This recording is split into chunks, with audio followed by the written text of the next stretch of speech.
with Robert Reese. Come and get them hot facts with Robert Reese. Come and get them hot facts with Robert Reese. Come and get them hot facts with Robert Reese. Come and get them hot facts with Robert Reese. Come and get them hot facts with Robert Reese. Hot facts. Come and get them hot facts. Them hot facts with Robert Reese. Come and get them hot facts. Come and get them hot facts.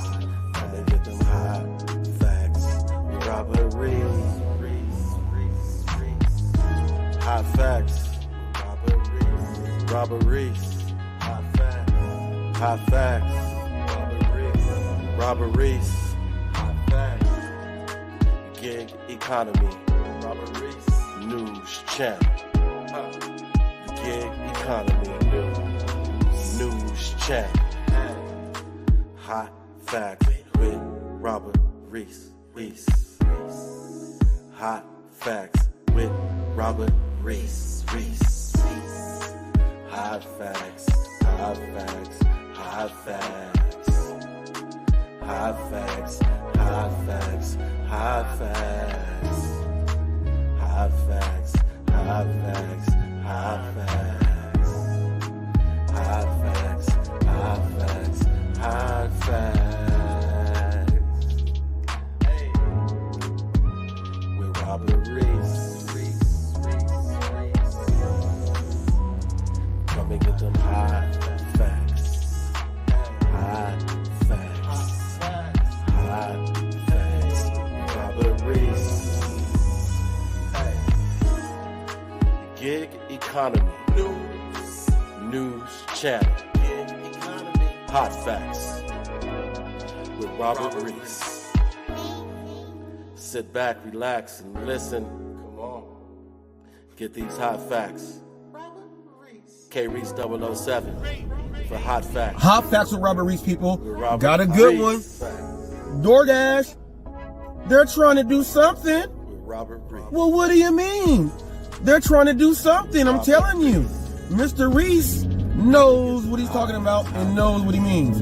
Take a look at this right here. They are now sharing the picture with the customer so the customer knows they picked up the right order. That's a step. I really wish they actually had a picture of what's inside the order before they put it inside the bag and then show the bag. I wish the restaurants could do that, but that could slow them down. But they should hire someone that just does that. That's their whole job for the delivery orders. But look at this. At least DoorDash is doing something, y'all.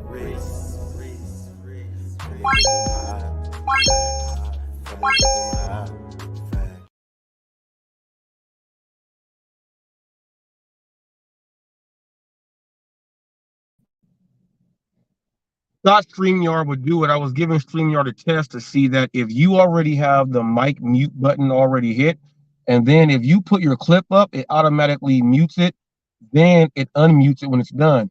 But since I already hit the mute button, it did not overwrite that. I have to manually go ahead and hit that button to go ahead and unmute. So if you use Streamyard, that was a tip for you to know how to work that right there. Thank you guys for tuning in to Hot Facts with Robert Reese. I am the official news channel of the gig economy. Aaron Parker, what's up? I see you. You are first in here. What's up, Aaron Parker? If you are a real person, I do know that there are trolls all over the place. I have been guilty. I made like 8 accounts and I have these names that I make up that seems like a real name. But, you know, what's up, Aaron Parker? If you are real, and you said, what's up, brother Robert Reese? So the reason why I said if you may be real, because Ricky Knight is brother Hot Facts. My great brother, all that. I know that Bobby imitates that stuff and other people does that too, but people go ahead and do that stuff. But if you use brother and when you speak, thank you. I appreciate it. Thank you, thank you, thank you. And thank you for putting the engagement in and supporting Hot Facts with Robert Reese. People, we talk everything here.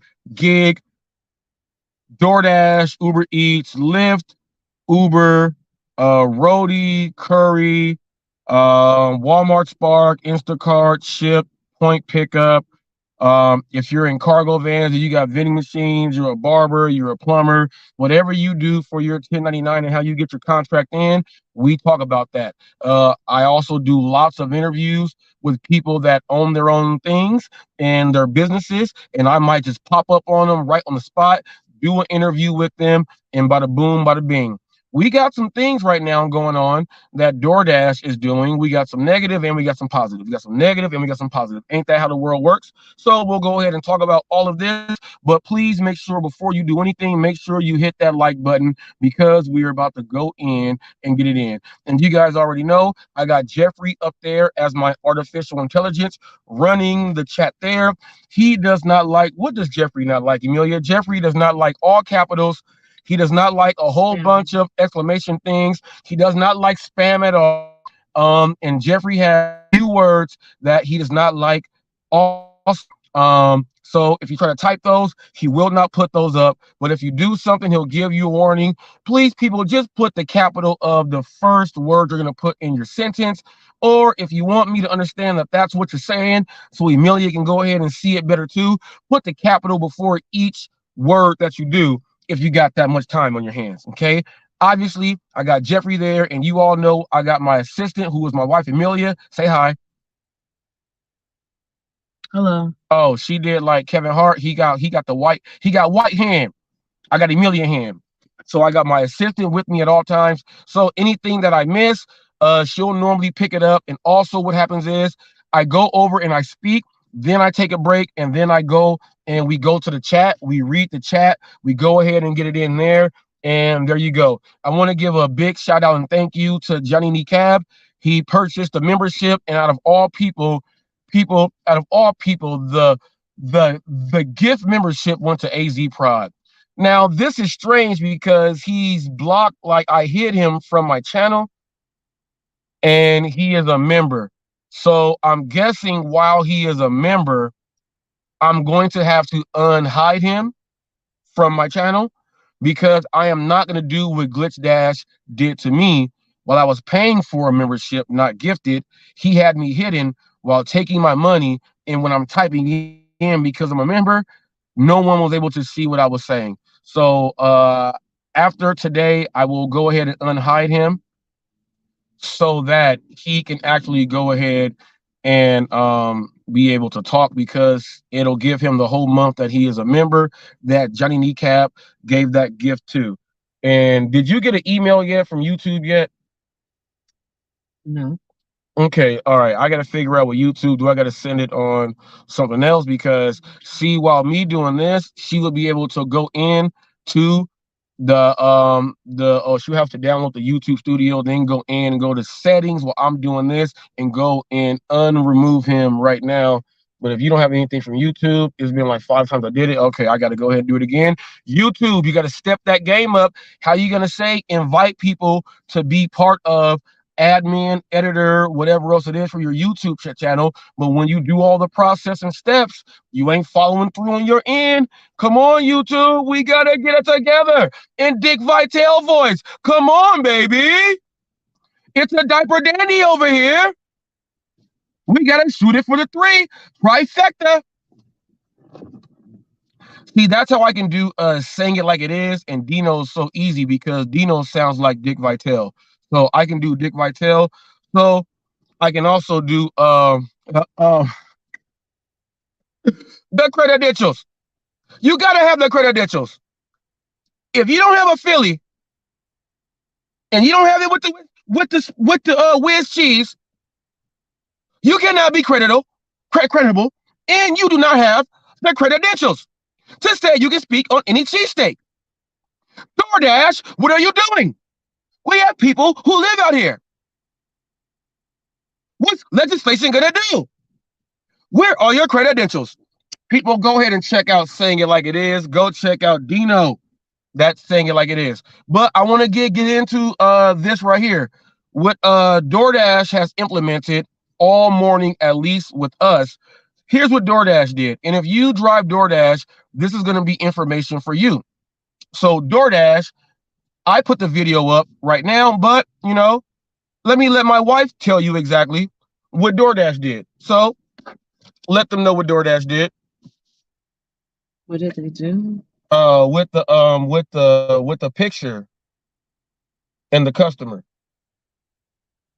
So they want you to take a picture of the receipt to make sure you picked up the right person's order. Now, with picking it up for the right person's order, though, it says in there that they're sending that to the customer also. Yes, along with the doorstep picture. Okay, so they're sending that picture to the customer with the name and their order, just to verify it's the correct order. Just to verify it's the correct order. So what's going on is when you go do and they've been leave it doors, right?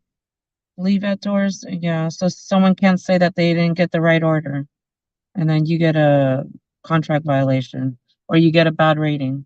Yeah, so you'll get a bad rating. And yesterday, someone left a 1 for some things that happened with the order. And I think this right here goes in to help with that, simply because now that when you go ahead and do that leave at door, you know, and the picture, you take it in the restaurant first, right?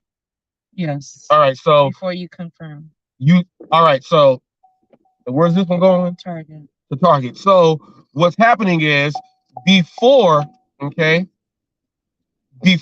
you are going to confirm the order, you take a picture of the receipt. You take the name. Okay, go ahead and let them know.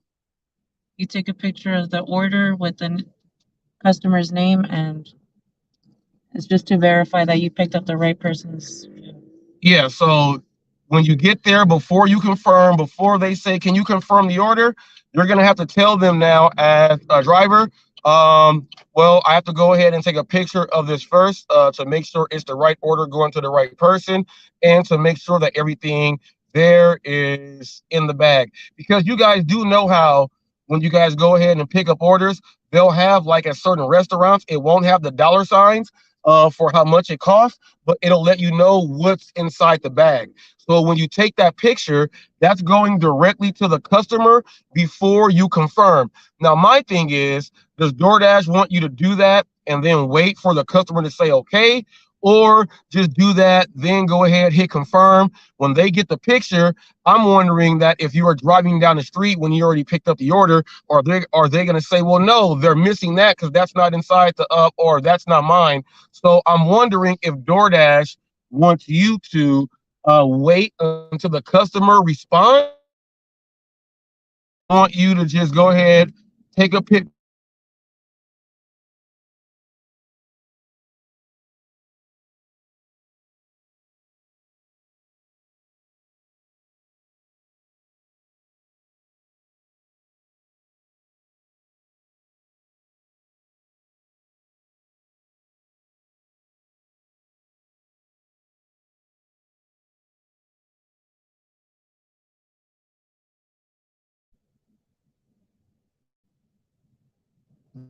It just sent us through that we are not in a, you know, one of them spots. That was weird. But what she said was that when you get to the door, you're taking a picture, obviously, of when you leave it at the door to show them that you left it where they asked you to, or at the front door. But they are putting both pictures in there at the same time. So after she got the first one, it's been happening over and over and over again. So this is something that DoorDash is doing, because you have to understand that people are getting contract violations for missing items and all this other stuff. So what DoorDash has now did, at least in our area, in our market, DoorDash has now made it so that you take a picture of the receipt with the items involved in the order before you confirm. And then you go ahead and get your order. And when you drop it off, you take a picture of the door, and they put both of those right there. So while doing that, do you guys know how many people have been deactivated for contract violations? Let's say maybe they got one and they realized that they got one because they were way too late to go to a house or something else like that. And then they got this next one like on accident. And do you know how many people have been deactivated for contract violations due to the restaurant having the issues. Do you guys realize how many of those has happened? So many drivers that has happened to. Well, he runs in Target right there. Go ahead and switch it like this. Now, do you realize how many drivers have had their accounts deactivated because of the restaurant? And when I say the restaurant, the restaurant didn't put this. I'm not talking about, let's say, a couple ketchup packets, barbecue sauce, a couple ranch. I'm not talking about that. I'm talking about like when they are completely missing an item and the person that contacts DoorDash says that the driver ate my food because they don't have that item in there. So now they additionally stack on tampering with food, theft, and all of that with your contract violation. So a person can get 3 violations at one time and get deactivated. And I do think that what DoorDash is doing right here, they're trying to help the driver because of this factor here. I put up a video and I said that DoorDash is forcing customers to pay for Dash Pass. Now, on that video there is a customer that replied and said, this is crazy because I'm ordering delivery and they are trying to make me use the Dash Pass. Now, this is a customer, not a driver. So now the customer is saying that this is absolutely true because it's happening to them. So while DoorDash is trying to keep more drivers in, they're trying to keep them in by making sure that when they see that you're going to have your guaranteed pay of what they say every single hour, how they're going to get that money out is by taking it from the customer by forcing them into Dash Pass. Now, just think now, if we go ahead and figure out how many customers are actually using DoorDash, okay? Now, all those customers who are using DoorDash, what if DoorDash can work it out so that 80% of their users are using the Dash Pass? That means an extra $10 per person every single month. Now check this out. In California, with Proposition 22, the customers are paying $1.99 per order that they put in. For whatever app you're paying $1.99. So if you order one person 5 times in one day, that's $10 for that one day. Now, if DoorDash is going to get in California the $1.99 plus the $10, they are going to be able to pay and make the guarantee for a majority of the drivers or whatever pilot program they may be trying to put out there on the beta side. Now, just think of all the other cities in the United States. If DoorDash is going to be putting a $10 cap on each person, no matter what, to use their platform, in states where you do not have a guaranteed hourly, California, Washington State, New York, we have other places that have it in cities, they have them there too. But those people in those states are paying. This will be a way for the people that live in the other states who are doing earn by time, not the tier system, earn by time. That's why they're putting each thing in different markets. In the earn by time areas, if they get $10 for the people who live in that area as a mandatory, and we all know that, what's up, Hulk Smash, what's up? We all know that George John George, Hulk Smash. We all know that when you sign up for something, most people don't stop it. It's just a ongoing monthly reoccurring payment that they have never stopped because they make enough to just have it on there and they forget.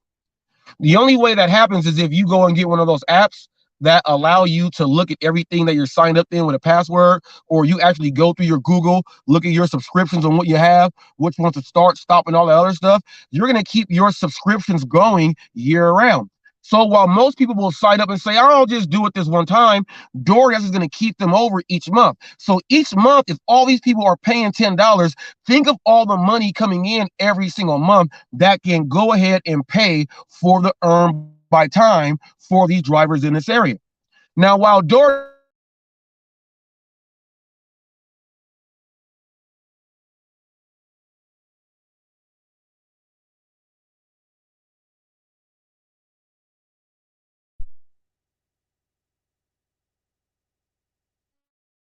Let me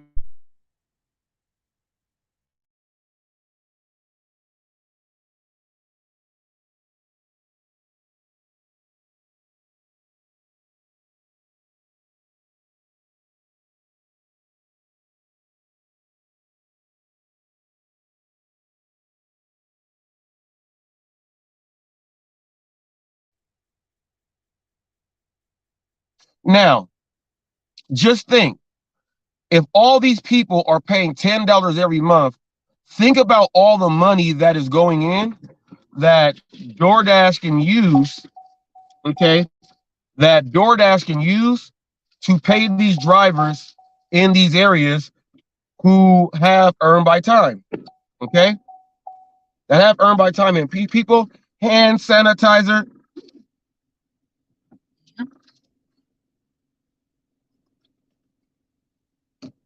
You got to drop off to customers. Where's this going? Okay, we're back on. Bam. Where's this going? You pull up just to the sun.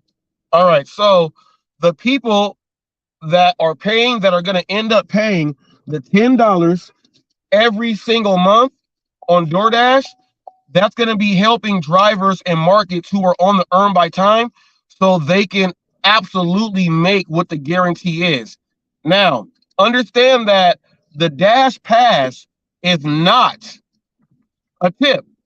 It's a way as a service fee that goes in. Now, if other people in other markets are going to be forced to paying Dash Pass and they don't have the earn by time situation there, that will be used into, my guess is, to pay drivers a little bit more to keep drivers on who are sitting on the fence. All right? To keep the drivers on who are sitting on the fence. And if you are a driver that is sitting on the fence and all of a sudden you're getting paid $2, $3 more per order, I guarantee you stay on the DoorDash platform. You got to understand the different ways on how these companies can keep a driver intact to make them do their thing. And right now, DoorDash has a little scheme going on, forcing people to go ahead and use the Dash Pass. See, this says make go left on Nation. No, just make it right. Okay. 2 miles. All right. So no, can you go to the channel, go to my channel and go to the video that I put up there, DoorDash forcing customers to pay for Dash Pass, and read the comment that's there from that customer there. And then we'll go ahead and do it like that. Go ahead and get that one up in there. So that, and then we'll go ahead. So yeah, it's a video, and go, not that one, this one here with the diagonal. Yeah, losing cook customers. Yeah, and hit pause on that so it don't play, and just read the comment from the person there. And what's that person's name? Toya. She wrote, "That's insane. Just try to place an order for delivery and it's doing the same thing." Now, this is a customer saying that I don't know where they are in the United States. I don't know where they are. That video went up, and you know my rule. When there's 1, there's 10. When there's 10, there's 100. When there's 100, there's 1,000. So imagine how many people right now are being forced to pay the Dash Pass.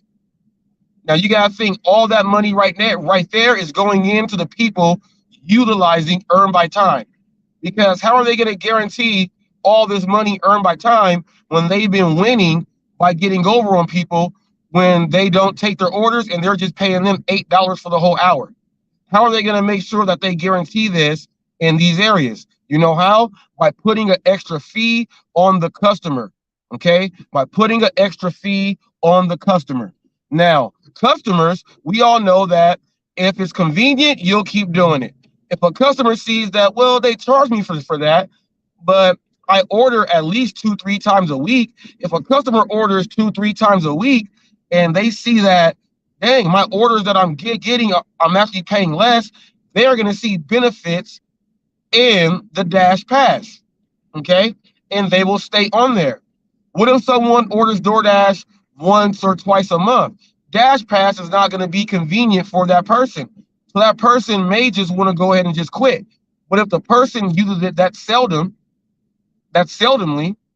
if they use it that seldomly, then chances are, okay, while using it that seldomly, they're not going to what should I say? They're not gonna unsubscribe from paying. Look at all these motorcycle cops. They are all here. They are writing tickets. Imagine, here they are. Imagine, G, don't come and get me, G. Oh, it's the whole crew. It's all 5 motorcycle cops all right here at the school. They are making sure. They are hiding in between cars. That is hilarious. They will pull anyone over, but I have beaten them so many times going to court. And if you guys didn't know, I put up a video on a stoplight that they changed because it was making too many people get tickets. Drivers were getting deactivated for the light being jacked up. So I put the light up on how they fixed it. So drivers in my area, we have a win in our area. More drivers in certain areas should be paying attention to potential lights that could give you a ticket. That when they run through checker and you got that, they say you're deactivated for this and this and that. I think more content creators should be doing that. Cruising Dasher, what's up? What's up? Look, you got us both on the same screen at the same time. You got us both on the same screen at the same time. When I came in, when I was like, what happened? How'd you pop on? I said, I'm gonna do it again. So I decided to do it right now. So now we own this. We are on this. But DoorDash is, people, they're getting over on customers, but they're making a way so that they can, it's on this street. They're making a way so that drivers can keep driving, get paid a little more, and cut the contract violations. Now what they're doing is you'll get that contract violation pretty much if you are doing the wrong thing by yourself. And that is all on you right there. That's all on you. But you got to give them the credit though. They're having you take a picture of the order with the receipt so the customer can see exactly that that's what they got, and they leave that. And when you drop it off at the house as the picture so that when they get there. So if a customer does not have any dispute about the order when they see the picture, first or second, third. So if they don't have any dispute about the picture that was put in, that's going to save drivers from getting these contract violations from people saying that, oh, the driver did this, the driver did this, that. I didn't get this with my order. I didn't get that with my order. That's going to save a lot of drivers. And DoorDash is doing that right now in our area. Now, if DoorDash is doing this in your area for every single delivery, let me know. This is going to be a possibly a leave it door. It's a Target, so the customer already knows what they ordered from Target. But let's see if they do this with the Target order, which is a shop and pay. I don't know if this happens with the shop and pay. We'll find out right now.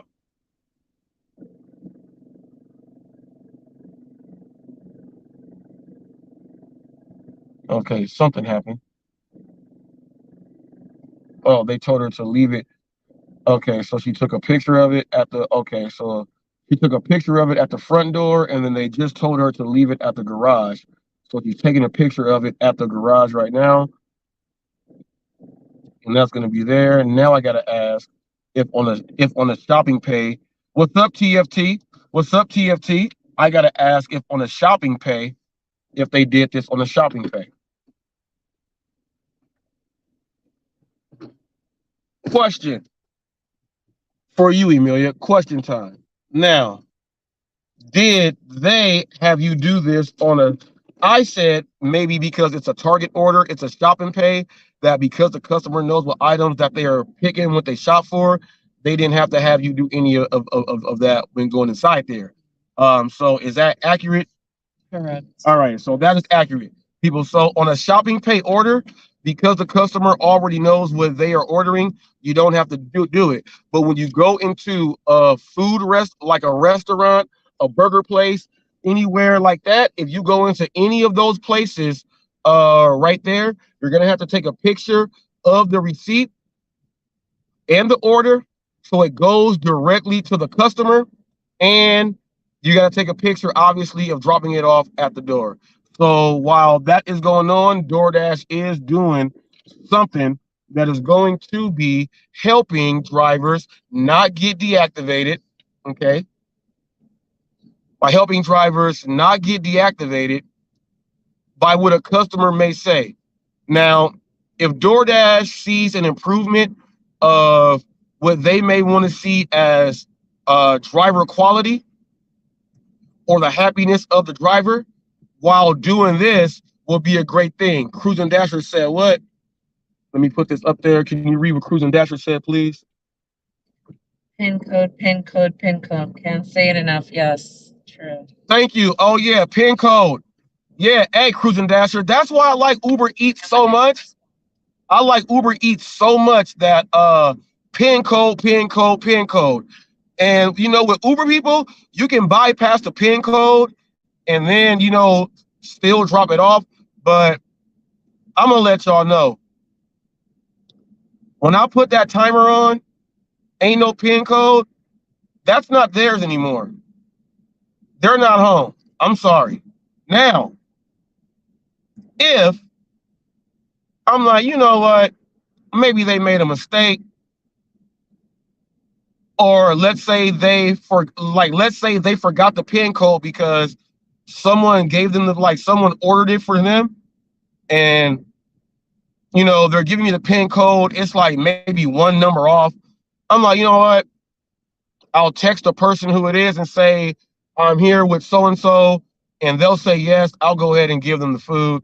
But something like that has to happen. But I check. I don't never give the food to the wrong person. That's happened maybe once or twice in my whole lifetime of doing it. Maybe once or twice. That's it. That's all. People, I want to give a big shout out to TFT, Cruising Dasher, and everybody else that sticks with Hot Facts and comes in and shows support and interacts and everything. Big support. And I told you guys that going into phase 2, I told you guys will be seeing me and more of my wife. It happened sooner than I thought, but we'll be able to do this a little bit more. And what were you gonna say? No, I thought you were saying something. Oh. Or when they don't respond, when he was referring to the pin code, you ask them for the pin and they never get back to you. Yeah, they never get back to you too. Now, what did Cruising Dasher say on this one? Oh, it's the last four. He says it's the last four numbers, the last four digits of their phone number. Hey, that's for them to know to give to me. All I do is push it in. All I do is push it in. Okay. Now, check this out. Like the high school here, it says on there in front of the school, you know, where it says, you know, it lets you know student of the month and all that stuff. It says no deliveries, no food deliveries, right? So now this will help drivers who are delivering to high schools and schools when the kids cannot get the food because it's against the rules and they cannot do it. You know, obviously DoorDash will make that call.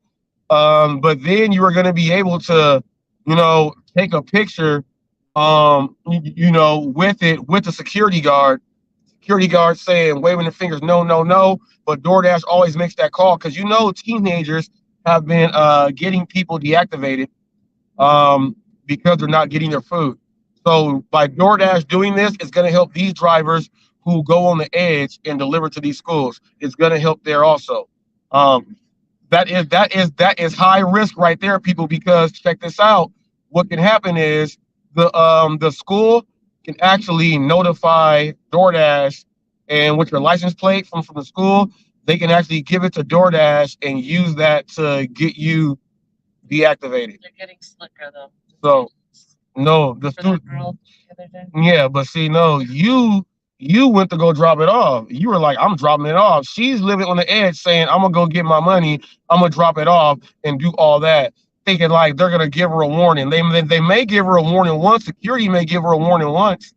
Haven't caught it to them. So it's gonna happen. And then guess what? You're still gonna get paid and that food is yours. Who's and Dasher said, right, Reese? Yes, exactly. Hold up. What's he saying right here? All my Uber Eats customers are good about giving the code. Yeah, and you know why Uber Eats customers are very well at giving the code?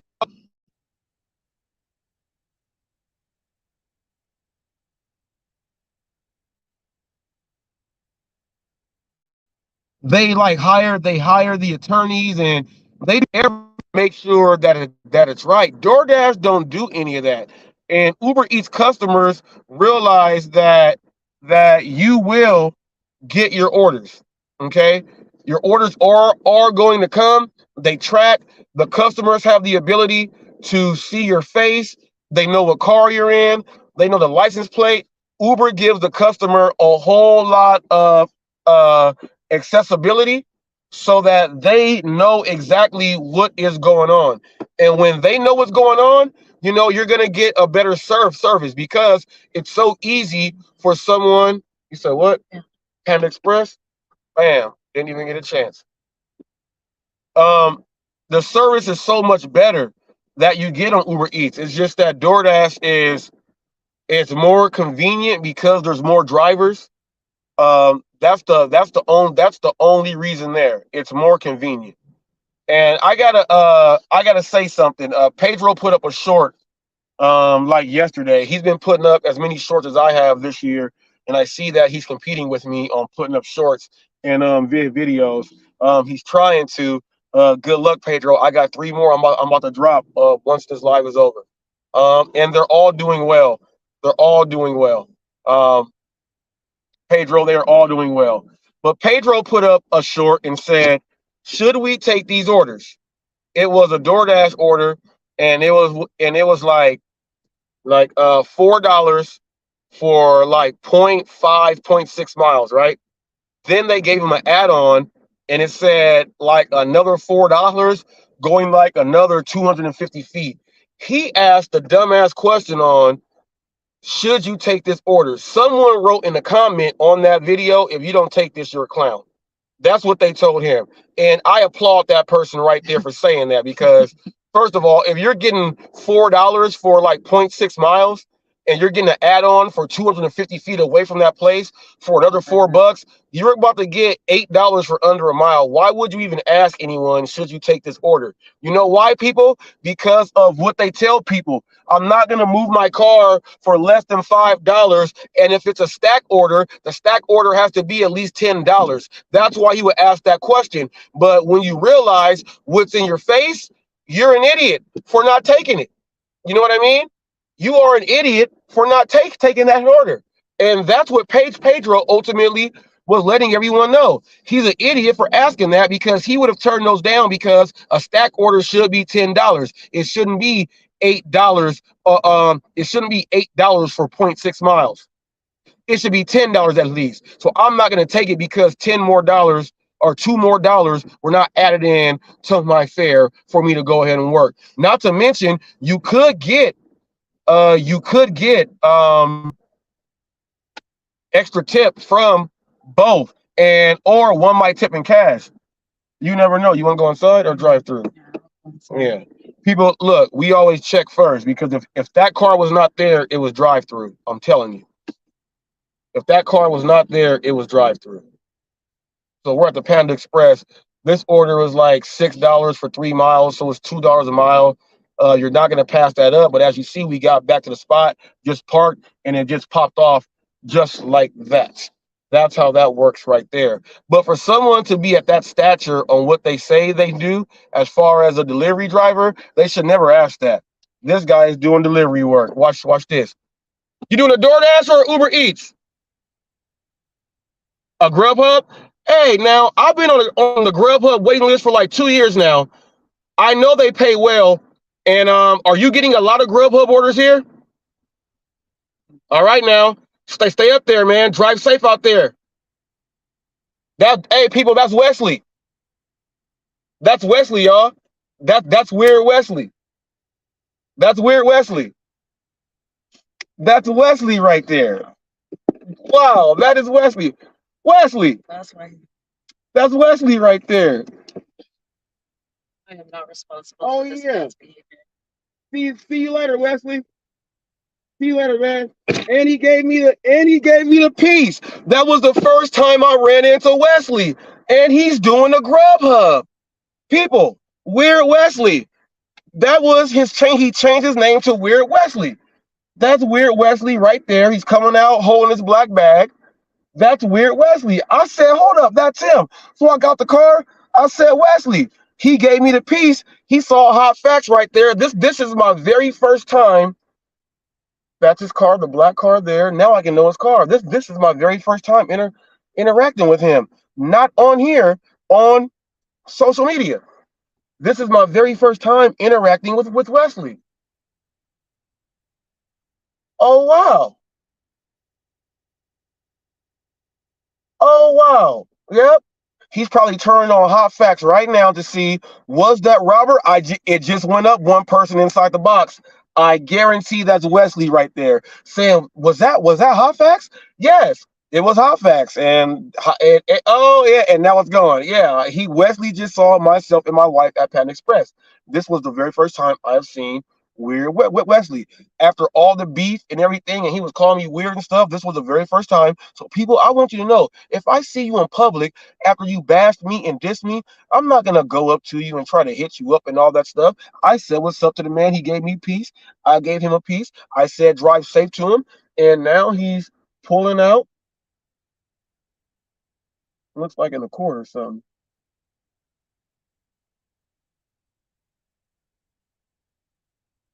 Kia or a Honda or something.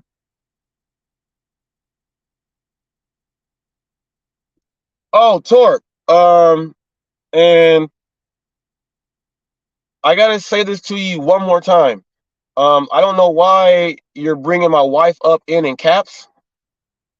It lets you know Nightbot. That's Jeffrey. Jeffrey is Nightbot. I have it set so that if you put more than 5 caps in a row, Nightbot will go ahead and give you a warning and take it away, and then go ahead and do it. That has nothing to do with my wife. That's Nightbot. That is Jeffrey.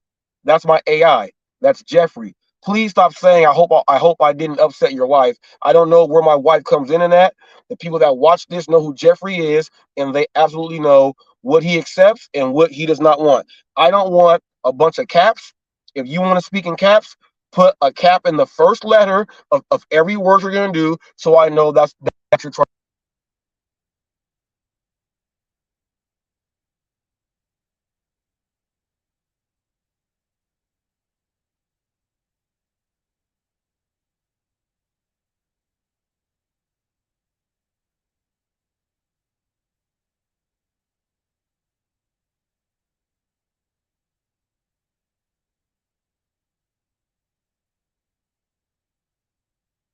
That in your video, and you have people thinking that my wife took you out or did that because of all caps. That is completely false. Please let all your people know that that was fake. Do a video. Let them know that that was not true about what you said, because it's Jeffrey.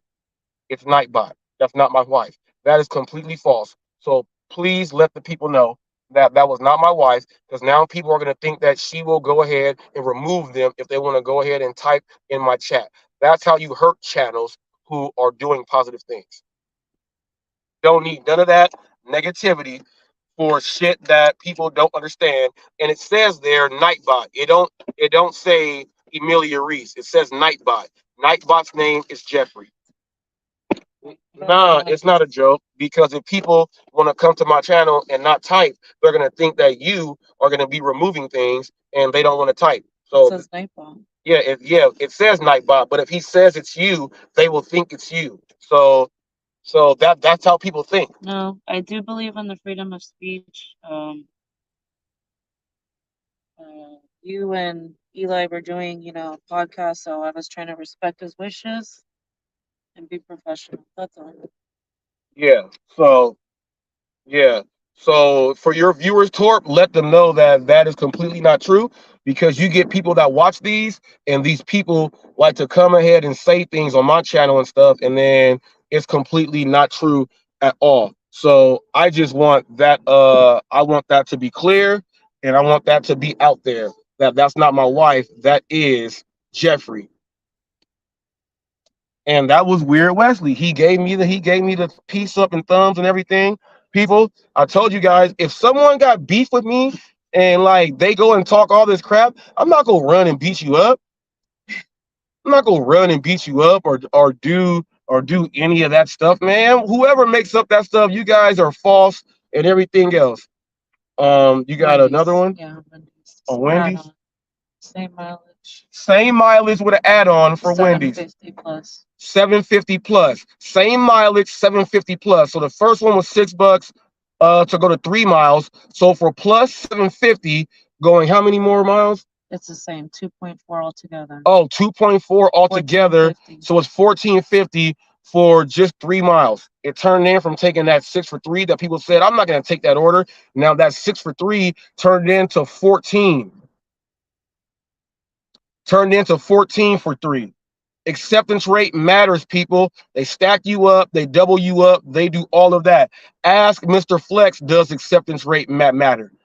Mr. Flex cannot drive in his area because his acceptance rate sucks so bad, because he put all of his fortune into the driver utility helper to cherry pick only the largest orders, that all of the people doing earn by time in his area, they're taking all the orders and they take all the time. So he's having a hard time even scheduling to get in to his own market. So he's not doing DoorDash because his acceptance rate sucks. If his acceptance rate was up, he could be in there like the other people in his market getting it all in.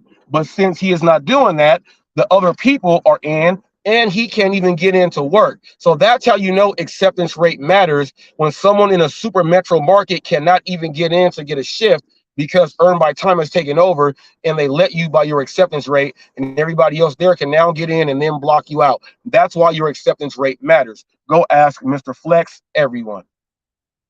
Can you read the chat before you go ahead and go inside? Yeah. He said, no big deal, man. I was just asking. It's just the way it looked. And it would have been fine if it was the wife. Yep, but unfortunately, it says Jeffrey and Nightbot when it's up there. That's like I don't mean to bring the Rev up right here. That's like when the Rev said someone hid his comment and it did not say the person's name next to it. That's the exact same thing. Those are two examples of the exact same thing. Nah, people may like the live up, but that's not how I operate. I have a brand and I have a plan that I'm doing with my channel. And if people are going to be making it seem like my channel is not accepting to everyone, then that's going to make my channel have to go through more obstacles than what I need to. If someone respects someone's channel and they understand exactly what they do, like I'm a news channel giving all the information, there is no way you look at my videos and say he's not giving up stuff, because my views on the stuff I'm putting up, it's showing. Not just on live streams, on what that's all you count. You only count live streams. I count the whole spectrum of YouTube, and my views that I get every single day, just like the DoorDash order that the lady told me to go across the grass and not the driveway. That one's doing really well right now. The DoorDash forcing the customers to use the Dash Pass. Everything else, all the other stuff, that's information there. Like yesterday, I went over the Crumley case. The husband and the wife are going to be facing up to 60 years for their kid killing people in there. I want people to come and listen and talk in the chat, not hear that people are saying you won't be able to get your opinions out because his wife will go ahead and do this. That's not what I want for my channel. And if you have respect for someone's channel, you don't go and throw obstacles up that will hinder a channel because that channel is successful. If a channel is successful, you give it love, you share it, make more people come. You don't try to throw obstacles to make shit happen, to make the channel go into a certain way so people don't want to come to the channel. That's not what I do. I promote and I help everybody out there. So with that being said, it would be it would be a good thing for me to let your people know that that is not true at all. His wife does not take you out for writing caps because I don't want them to be doing that. And I don't want people to be coming into my chat saying, oh no, is HotFacts' wife there? Is Emilia there? If she's there, let's leave. I don't want any of that. That's how that hurts part of my face too, because the acceptance of my wife being on camera with her role being on our show has to be positive, not people thinking that what she does is negative when we are just starting it off from the jump. I don't want that at all.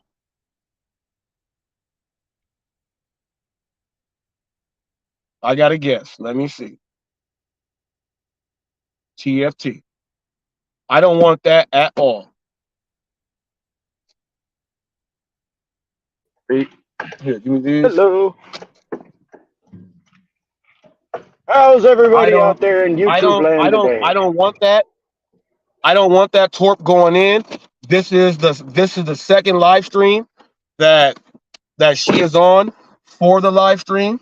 That is what we are doing right now. So if this is the second live stream and someone is going to hear that she is going to be getting rid of them simply because of capitals, that's going to make her new presence on my show start off negatively.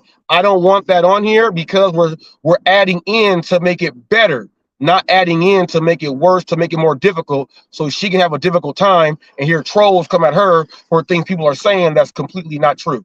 So we want to make this thing go on as positive as possible. That's why, Torp. What's up, TFT? Oh, just another day. Thought I'd pop up and say hello to you and Emilia and everybody watching.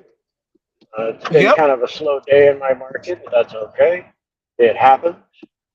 Not every day is a $300, $400, $500 day. Hold up, TFT. Wait. Let me fix my settings here. It may be my mic because you're a little low. Let me go ahead and switch this really quick. No, it's probably me just talking softly. Oh no, and I think it might be me also because I'm on default. I like to be on speakerphone when I'm doing this. Let me see.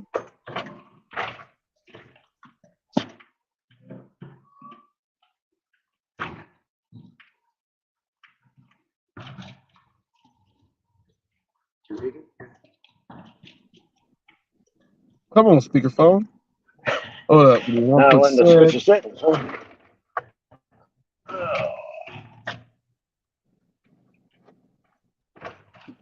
All right, bam. Oh yeah, see, you're good now. Okay. It was me. Now you can hear me good? Yep, it was me. No, I'm just coming in to say hello to everybody and wish you all a good day. I hope it's a good one for you. Me, it's been kind of slow, but that's okay. Like I said, not every day is a $300 day, nor does it have to be. Now TFT got $95 in tips, people. TFT people the other day got $95 in tips, people. Now, I know there was some controversy on a certain gig war with Hulk Smash, George John, because of his $95 in tips. But TFT got one, people. You know what I say? If there's one, there's 10. If there's a 10, there's 100. Remember, y'all, I got $100 cash tip. So that's 3 of us right there. Don't tell people they cannot get those tips in one day, people. It is very possible. It is very possible. It's how you handle your business. More often than not, my tips are usually for the day ranging at about 40 to 60 bucks per day. That's in app. Counting cash, it's usually about maybe $80 to $100 a day, just in tips alone. See, people, it's out there. Now, TFT, you up there in the Fresno area, did they have you do what they're making us do with the taking a picture of the receipt with the order, and then to make sure it's verified, they send that to the customer. Then you take the picture at the door, and the customer gets all of them. Are they doing that where you are? No. No, they are not. I have, or at least not yet, anyway. Although they have changed the format of my taking a picture at the door, where it used to have the option of popping up with camera or gallery. Now it automatically pops up with my camera, and then I have to click a little, like your Samsung Photos section, where you, when you take the camera through the camera app, you got the little circle button on the side there. That's how I have to go to the gallery to upload the photo that I've already taken. So it's like they're changing a few little things on my end, but nothing like that yet. Yeah, and we ain't got that. It's like it's weird because I also have that.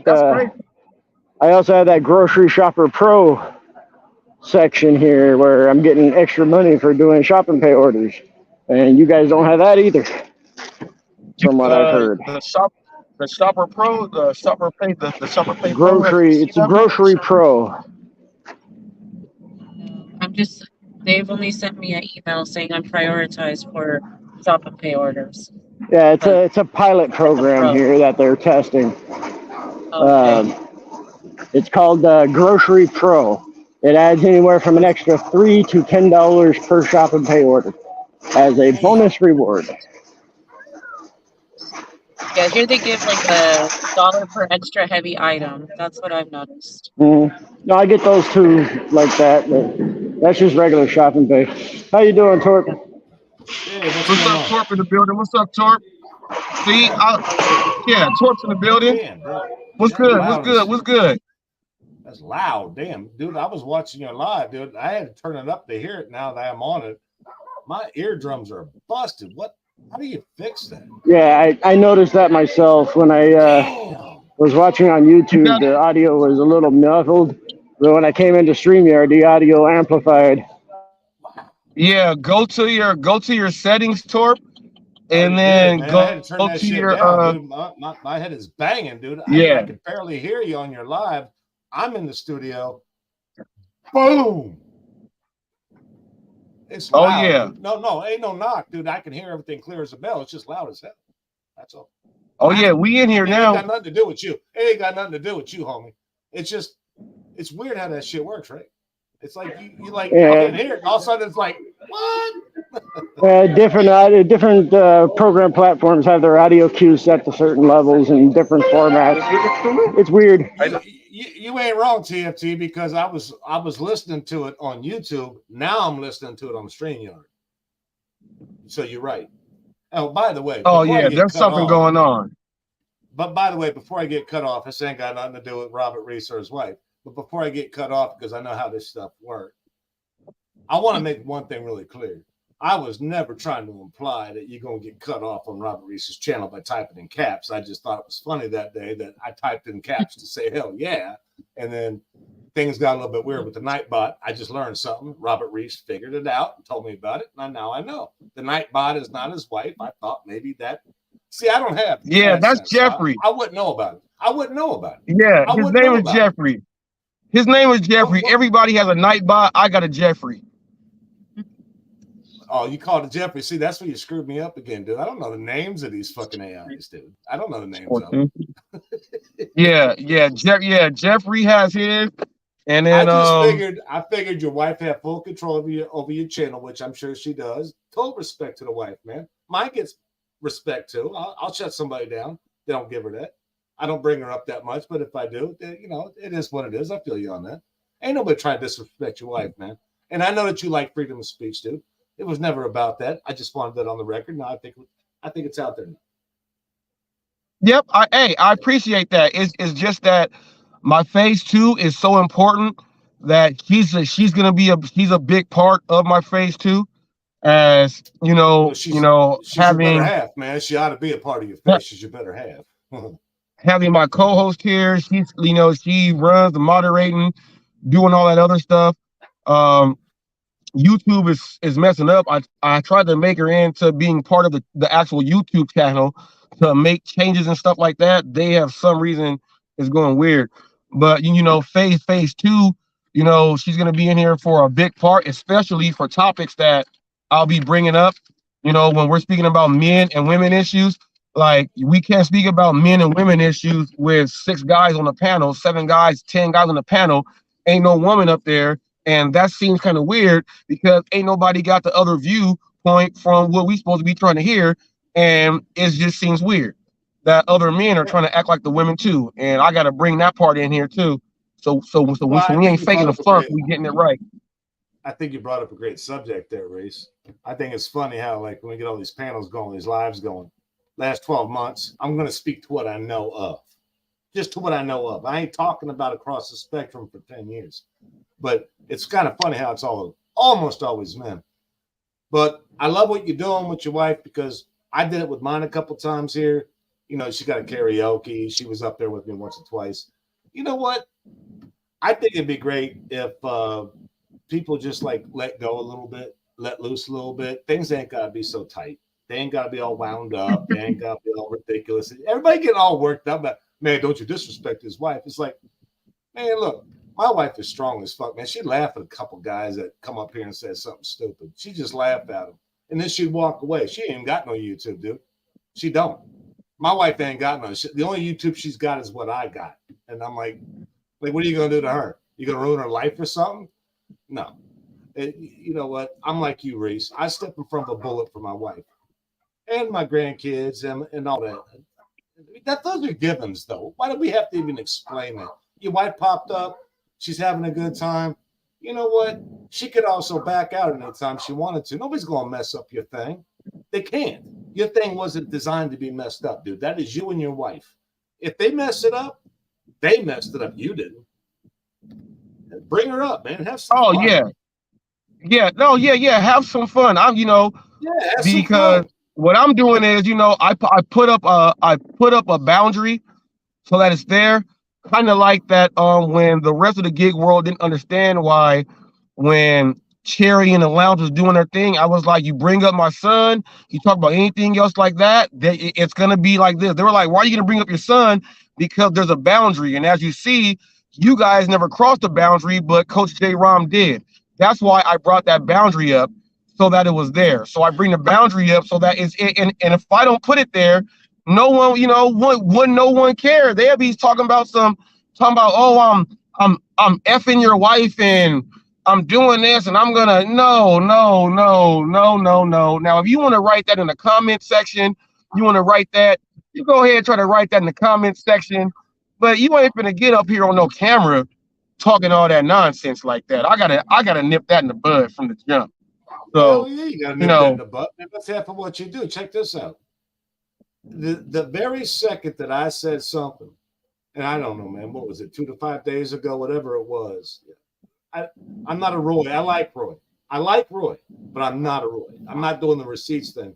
2 to 5 days ago, I said something positive about you, and I got Coach J. Rom and Tammy saying, what the fuck? By the way, that was in caps. What the fuck, Torp? I'm like, what do you mean, what the fuck? What do you mean, what the fuck? You said something about his family, man. How do you mean, what the fuck? You don't talk about people's families, dog. I don't give a fuck how mad you at the guy. You be as mad as you want at the guy. You can say whatever you have we not all said this? You say what you want about me, we roll. I lose, I win. But leave the family out, homie. And Coach J. Rand can't do that. And then Tammy comes up with her fucking what's that channel called? Something at you or none of your business, whatever that's called. I'm like, yeah. None of your business, not your business. Yeah, I'm like, why you getting on my ass, man? Y'all brought up his family. You know that's off the books. We don't do that here. You don't talk about a man's family, man. You just don't. Hey, no, look, for real. Say you big. Say you real big. Say you got, this is an example. No names. 100,000 subscribers, 50,000 views a video. Let's just say, for example, right? And then you bring up a man's family because he butt hurt you. And then you bring up his family, his kids, his address. All respect lost, man. Real quick. A man can't fight, so he's got to bring up the family. That right there is the automatic default loss. Automatic default loss. I don't know your son. I don't know your wife. You pleasured us and you've let us know who they are. That's it. That's where it ends. We know who they are. That they're off limits, man. And your wife's sitting there in the passenger seat. She's been on coal and shit. She's running the channel. She's making things are popping for you. She ain't said a damn word about nobody. she off limits. She opened up her mouth and she said something about Torp. She said Pedro. Man, you know, I mean, she opened up her mouth. She never did that though, did she? Mine didn't either. That's off limits, man. Kids are always off limits, though. Always. So yeah, I lost. Let me ask you this, Torp. Torp, let me ask you this about that video now. Let me let you know the video I did about Thunder and J-Rom, I did those back to back. I did Thunder's first and then did J-Rom's. I did them back to back in the same morning, just like that. So those were done in the same day. So all right, so what'd you think about that? What'd you think about that J-Rom video about what he was saying about the stuff? But then more importantly, what, you know, they threatened me with slander and defamation lawsuit over what I can kind of assume hypothetically about him and Tammy's relationship. They got upset about that for the things that I said. What do you feel about that? I think they're a little bit butthurt because you called them out. Honestly, I mean, I know that's generic. I know that is. I'm not that generic guy, but that is generic what they did. Because honestly, man, look, if they can't make somebody look stupid, then they're failing. And that's what they do. That's their plight, to make somebody look stupid. You know, some people might say that about me. I like to make people look stupid. That's not necessarily the case. I think you know that. I do things differently, but I'm not out just to make somebody look stupid. I think you know that. I mean, I do argue and fight back. Yes, I do. But I'm not here. I didn't come up here and go, I'm going to find a bunch of people that I can make look stupid. Coach J-Rom and Tammy did just that. They lost my respect a long time ago when they kept on barking up that tree with Eli. I'm like, Eli's got issues, man. Who don't? Eli does things weird. Who don't? But, man, as soon as they brought up kids and shit, I was like, what the fuck y'all even doing now? What is the plight here? I mean, what is your end game at this point, Coach J-Rom? And then he drops a fucking workout video every 5 minutes on YouTube. I ain't even unsubscribed the guy. I'm like, I need to know what he's doing if I want to talk about it. You unsubscribe a person, you don't know what the hell they're doing now. Now you got to go type their fucking channel name in. I ain't got all that time. I stay subscribed to everybody, even if they piss me off. Then if I make a video or talk to Robert Reese on live, I know what the fuck I'm talking about. Yeah, I caught all that, Robert. To answer your question, yes. That shit was dumb. That was stupid. Coach J-Rom lost all respect with me. Anytime you bring up a person's kids, I don't give a fuck about the man. Don't bring up the kids. I don't give a fuck if they're 21. That's the man's kids, man. He fucking fed them kids. He raised them kids. Them kids don't even know what the fuck's going on. They got a channel, Rom? The Robert Reese's kids got a channel? Do they? Were they talking to you, Rom? Nope. So you got some game on his family? Man, go fuck that right in the left side of your butt cheek, dude. That is not right.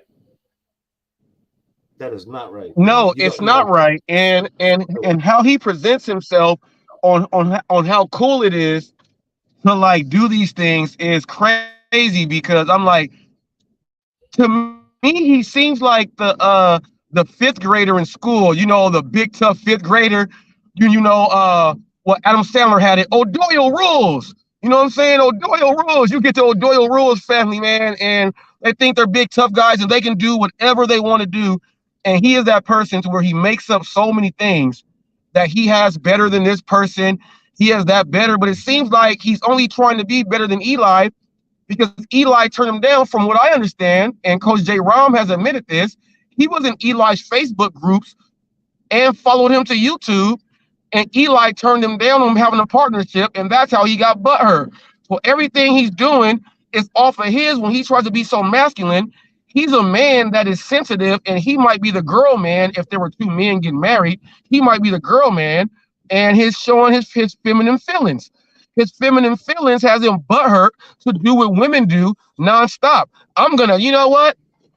I'm gonna take your business. What do women do when there's a divorce? I'm gonna take you for everything you got. I'm gonna take your business. I'm gonna make the business better. I'm gonna make fun of you every day. Now, what took the cake was saying that you're about to get the silver play 100,000 subscriber YouTube plaque trophy that TFT found out you can buy for $75 on eBay. That he's gonna go ahead and say that he's gotten 130,000 subs in 13 months, and it's so easy to do. All you have to do is not show your face, make them not know who you are, and bring up trending topics that celebrities are talking about. But no one knows who you are, so why are they watching you? Why are they watching you? And man, I would love to have 100K, 130,000 subs right now. Come on now, Torp. You know I'll be bragging all day. Torp, you would call me Mr. Silver Play Button. Look, I'll change my name to HotFacts Mr. Silver Play Button when nobody be able to shut me up. Look, I had a play button sitting right here on my shoulder. It'd just be sitting here. Dude, how many people you know? How many people know your name? I can prove my point. Don't answer that. I'll answer it for you. All right. Check this out, camera.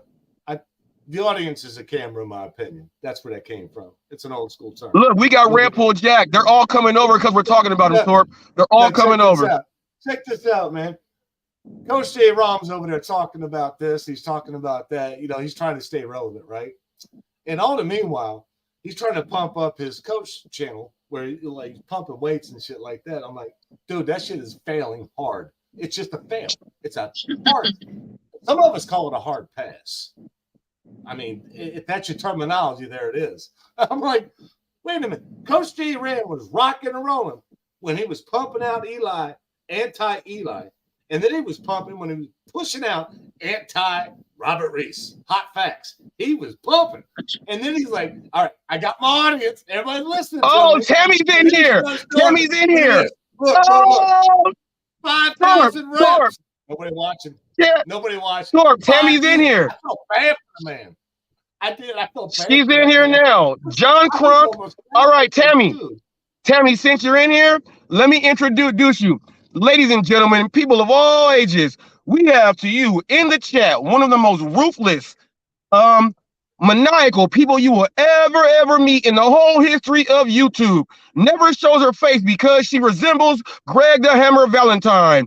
John Crunk, John Candy, John Madden, throw mama from the train. She resembles all of them at the same time, and she resembles the unknown soldier in the tomb. She resembles everyone because she does not show her face, but when she does that. Chris Farley said to say hello, and Rodney Dangerfield said you suck. Now, I am going to go ahead and push pause. Torp, it's on you. Oh, me? I'll be right back. No, she says you have no idea how ruthless I can be. I don't care how ruthless you can be. I want you to give my video about what Jay Ram said that you, since you are right here, hold up. Since you are right here right now in the... You have no idea.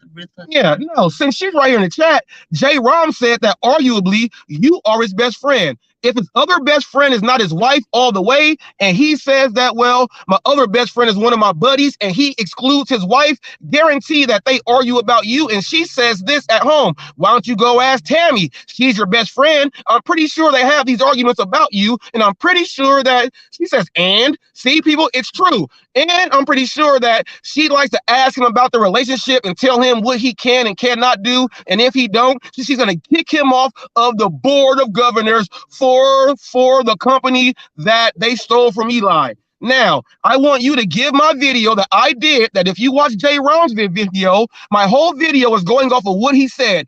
Give that to a lawyer, an attorney, and see if they say that's slander or defamation of character, because I said we don't know. Hypothetically, it could be, but how he puts it, it may be. All those words are not saying it is. So go ahead and give that to a lawyer and make that false lawsuit about slander and defamation of character, because they will laugh at you and say, shouldn't you be in batting practice?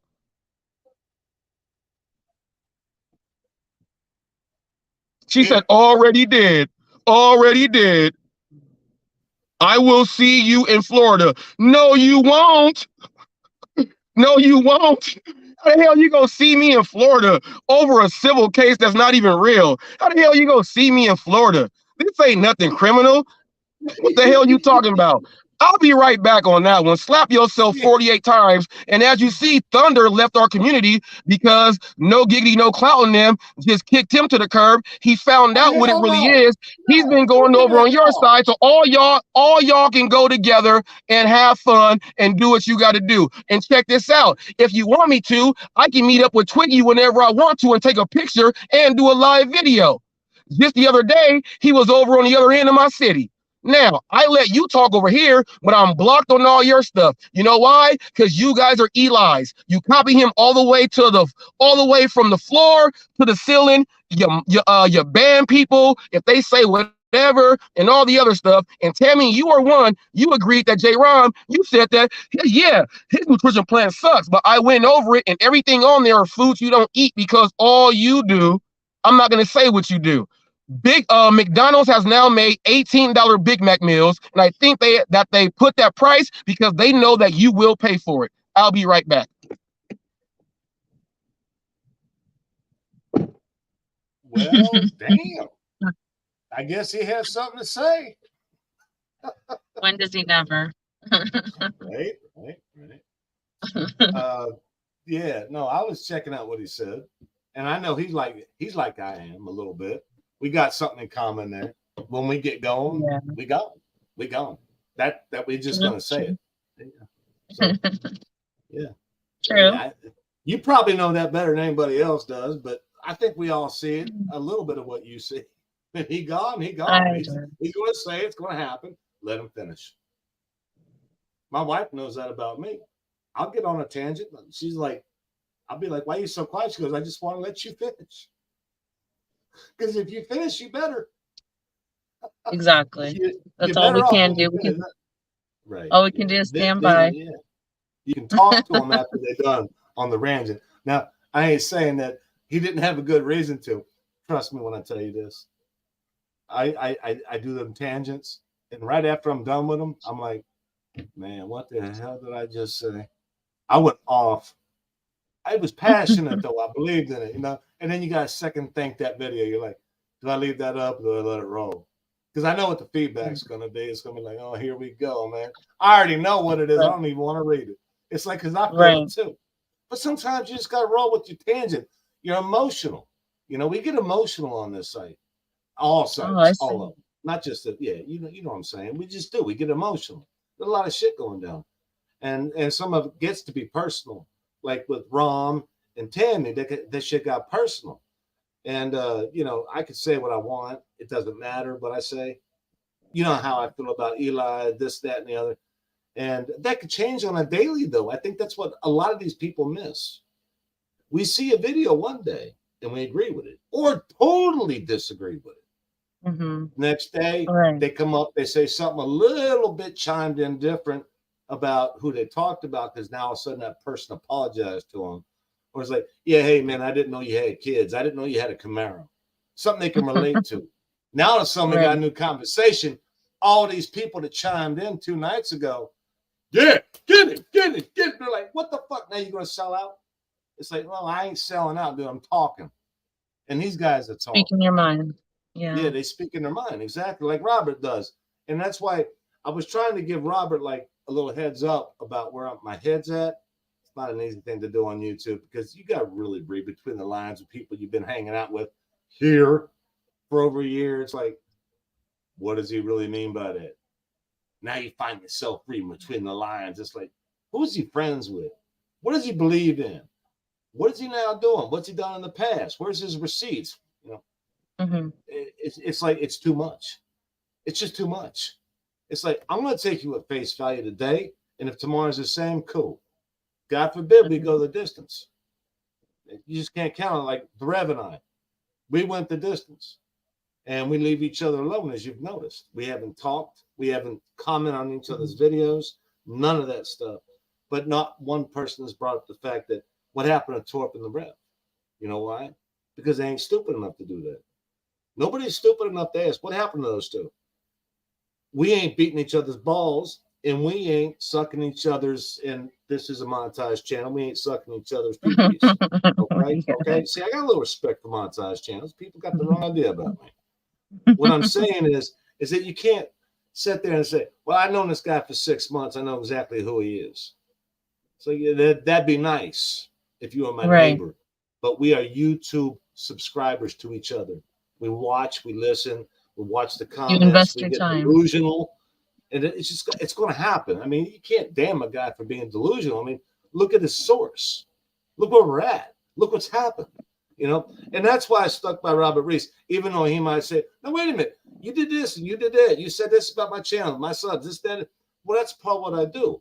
But I also know this: if a man is willing to talk back to me, give me his input, share his family story, That's problem. we got something to talk about down the road. I mean, just because I disagree with something don't mean you're wrong. I mean, that's exactly right, Torp. That's exactly right. We disagree, man. There ain't no way to prove that in court. I disagree with you. You're wrong. It's like, prove I'm wrong. Well, you're wrong. I said you're wrong. No, that is not a conversation. That is exactly, not and that's Torp. Friendship. That's a Torp, friendship. and that's why, like, people are like, well, how was Torp up here and Reese not going at Torp and doing it? People, you got to understand. I understand the man behind the madness. If you watch my very first interview with Torp, my introduction, I let you know about what he is and how he does. Now, you guys got to also understand that when you are dealing with what we do, you cannot do this without having like a channel out there or someone else out there that goes and speaks his mind about everything else. You need that for engagement from channel to channel to have it all go around. Torp knows what he's doing. That's why he's up here. You don't see us fighting and screaming and all that other stuff. You guys don't understand what the big picture is. He has a persona and a personality, and that's how he does his thing. I have one. You have to understand that, like, that's who we are, and it is what it is. Now, I left getting off on her saying she should have been in batting practice, or maybe as the catcher with the big mitt. Now, it looks like her slugging percentage might be over 650. That's what I'm saying right there. She's swinging for the fences. Now, if you think I'm taking my black ass to Florida to look at you in person, you got another thing coming right there. Because I'll tell you this, I'm not trying to go in there to turn into stone. I'm sorry. I'm not trying to turn into stone, man. I like moving. I like being able to break dance a little bit. If I look at you, I'm going to turn into stone. And if I turn into stone, what else? I'm not a gargoyle. What you gonna say? Yeah, he's black. He got to be a gargoyle. Well, I don't look like the gargoyle. Like, you're in Florida. You know, what if I turned you into a manatee statue? You know, would you like that? Would you like that if I turned you into a manatee statue and fucking put up laws for boats to not drive fast and little river streams because you might hurt their backs because they don't swim that fast because all they do is float? You know, if I went and did all that stuff, you know, I could do all that stuff that you and J-Rom do. I can do all that stuff. You know, I can be on Wild 'N Out throwing jokes at you. I can do all that stuff. I can take you to Def Comedy Jam. I can do that. I can do that. I can do all of that. You know, I can take you back to Bebe's Kids and give you all of that. I can do all of that.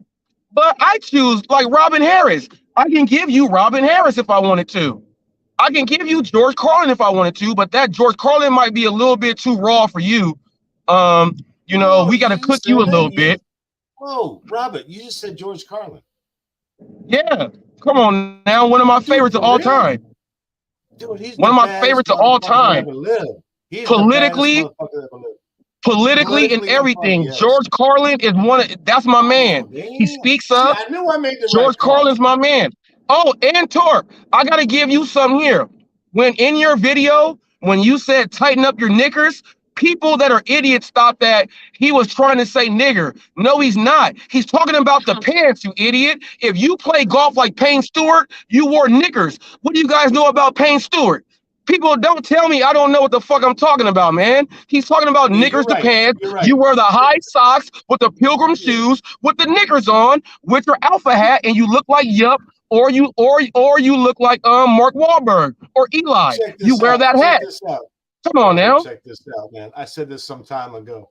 It's not what you say, it's how you say it. You know what I'm saying? It's not what you say, it's how you say it. People know if I'm making a joke or if I'm delivering a thread of hate. there's a difference. I can say whatever the hell I want. I can say it right now if I wanted to. The thing is, this ain't the time. It's not funny right now if I say it. But I will say it. I have said it before. It's not because I'm being hateful. It's because I'm trying to make a stagnant point.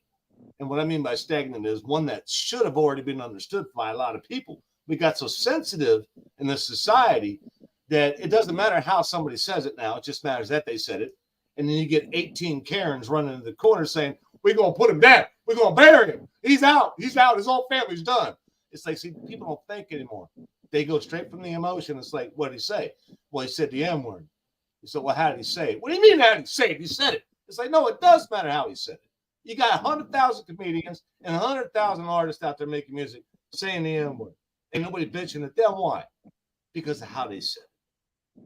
Because of how they said it. And you can pick up on people when they say stuff like that. It's like, was this supposed to be a joke? Is he being sarcastic? Is he being a wise ass, trying to get away with something, or just being hateful? See, a lot of people think the audience is stupid. Why do you think I don't use that word on a regular? It comes when it comes, and it's got a purpose. And it's got a person. Like, and when you said, but when you said tighten up your knickers, like if they don't know, like you, like if it was Jeopardy, you know, on Jeopardy they give you 2 clues. In every like Jeopardy gives you the answer with 2 clues. You got to go ahead and give it up. You know, you said tighten up. Why would you have to tighten up? You guys don't even understand that. I do know. Yeah. I think you missed something. No, I think you missed something on that, and I don't blame you for it because I don't know if you knew about this toy. It was from the late 70s, early 80s. They were called knicker knockers. Yes. 2 porcelain balls on a string. You went like this, and they knocked together. Yes. You do it real fast, and then they got blue. They got the blue light where they glowed in the night. Yeah, the blue light, the red light. Yeah, you can do those. Knicker knockers, man. Don't put your knicker knockers in a twist. See, you even got it there. And people, if you follow sports, the New York Knicks or the New York Knickerbockers. Come on now, people. Should we break you down to history? Apparently, we got I guess we'll do Rubik's Cube next. Yeah, these people don't get it, Torp. But I also want to talk to you about this Thunder thing. I put that video up, and I wanted to get him in action on what he does in action, and I was able to get him in action, you know, doing exactly what he does. And believe it or not, people, I have more video from the channels that when they're doing their live and what he's throwing money into. I have done that. I have those videos too, so I can show you guys that when I said this is what he does, it's the truth. So I did that. So now, what did you feel about that Thunder video, Torp? Let me know about that. That's easy, man. I was with you. I think that's where I started getting back with you on some certain subjects, to be honest. I've always been with you a little bit. You didn't even know about it, but there was never a good time. So that's on me. That is on me. I take that hit. I could do things differently. Doesn't always work that way. But that was on me. But what I know is this. I started this thing with that, and I noticed that he started to slow down a little bit when I brought it up. Only reason I brought it up, by the way, honestly. A lot of people might say, well, you jealous, man. You jealous. Torp, you a jealous motherfucker. You ain't got no sense to be up on YouTube. You're going to be jealous about somebody getting money. I'm like, no. Y'all didn't hear me then, did you? Not you, Reese. I'm talking in general to the people that didn't get it.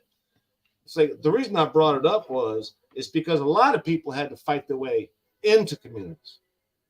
They had to prove themselves, just like being in prison. You got to prove yourself to sleep in a cell at night to make sure that you ain't going to get gang raped or worse.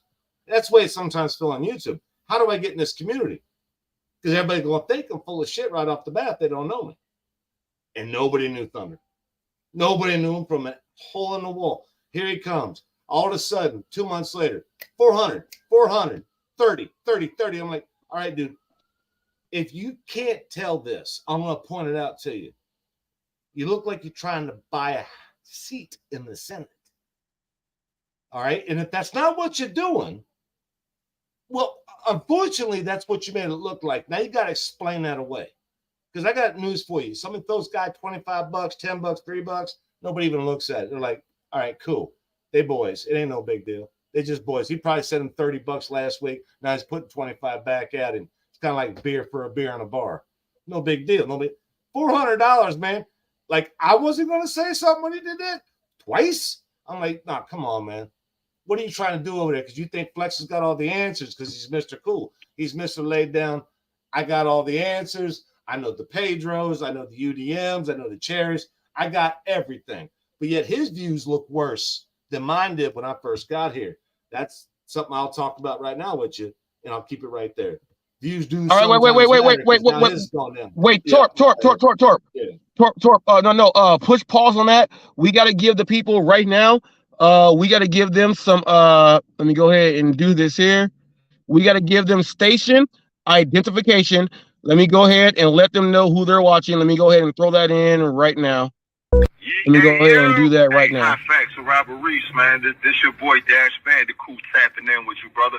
Hey, shit, I'm right here on a break in my dash right now, getting busy, but I figured I'd tap in before I eat some grub real quick. But yo, man, I like your channel, like what you're talking about. You know what I'm saying? I feel like we share some of the same ideas as far as like how to navigate this gig market. So just tapping in, showing love, man. I seen your comment. Finally got a chance to hit you, bro. Whenever you get a chance back, man, just holler, man, for sure, man. Love, bro. Be safe.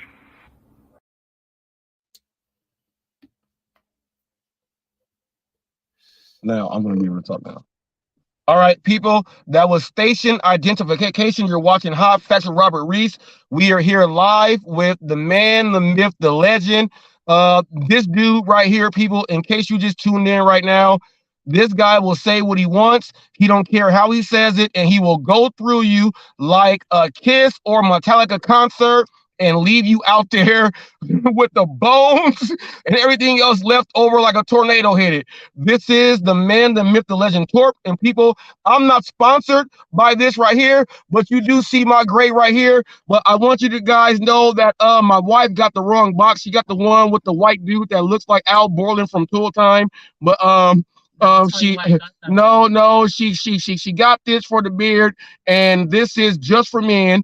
Beard, go ahead, brush it in, put it in, get yours in. If you are 40 and over, or you could have a receding hairline like Jay Roms that started when he was 6, and if he does his hairline, it looks like my fingers like this, that goes way back here.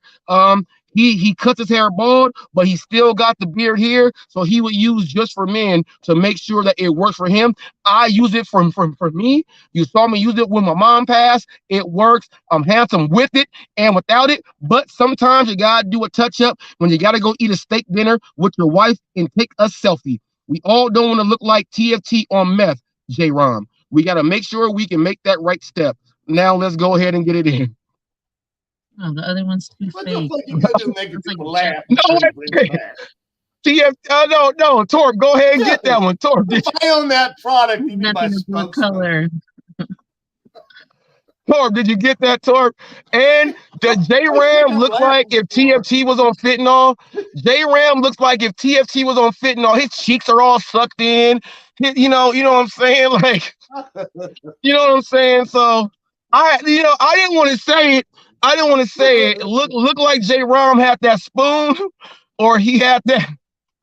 Look like he was sucking the gas out that little thing. I don't want to say it like that, but J-Ron, remember, Def Comedy Jam is over here too. You get things when you watch HotFacts. I do that. But people, make sure if you get a little bit of gray like me, go get that just for men. Go ahead and get that brush in beard. I got it for me and it works. And the one smiling right here, she got it for me. So it works. So that's proof it works. J-Rom, go get you some and make sure your hairline never looks like the Batman signal anymore. All right. No, hey, Torp. I can't Torp. talk if I can't breathe. It's killing me. Torp, look, Torp, when I'm not doing HotFacts, Torp, when I'm not doing HotFacts, they want to take me back to Snaps. I'll take you to the Snaps, Torp. Shoot. Nah, My man J-Rom looks like the Mario Brother movies. When they were standing in line, they had the little small turtle heads. J-Rom looks like that. He looks just like that. He looks like the Beetlejuice movie when his head shrunk on meth. Come on now. I'm still trying to figure out why J. Rom is still trying to promote himself as a bodybuilder in the gig community. Yeah, that's what I want to know. Well, he's doing that because he found out that I have more search than him, and I actually know what I'm talking about, and I proved him wrong.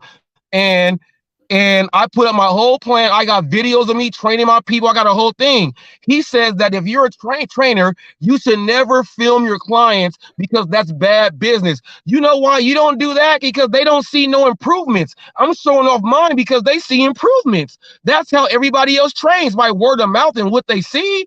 If you don't show shit, you ain't no good trainer. You improved me. Yeah.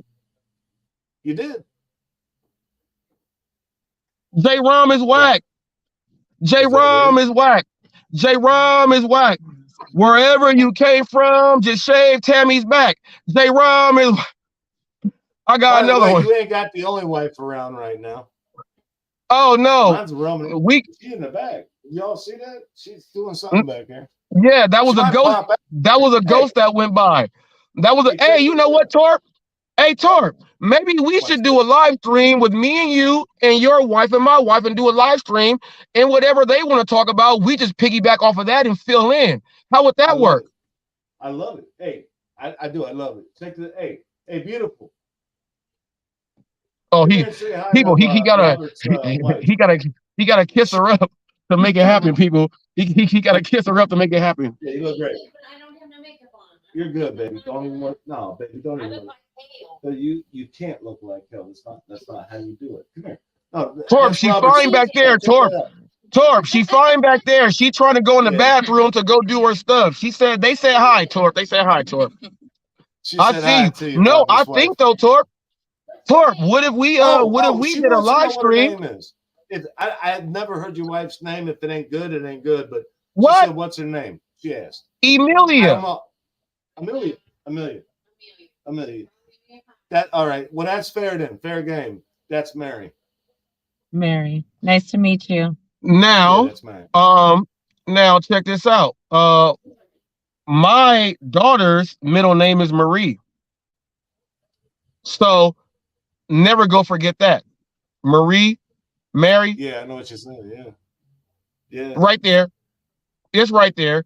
But all you guys out there, if y'all don't know, if you guys want to talk all that crap and be trolls, this is the channel to be a troll in.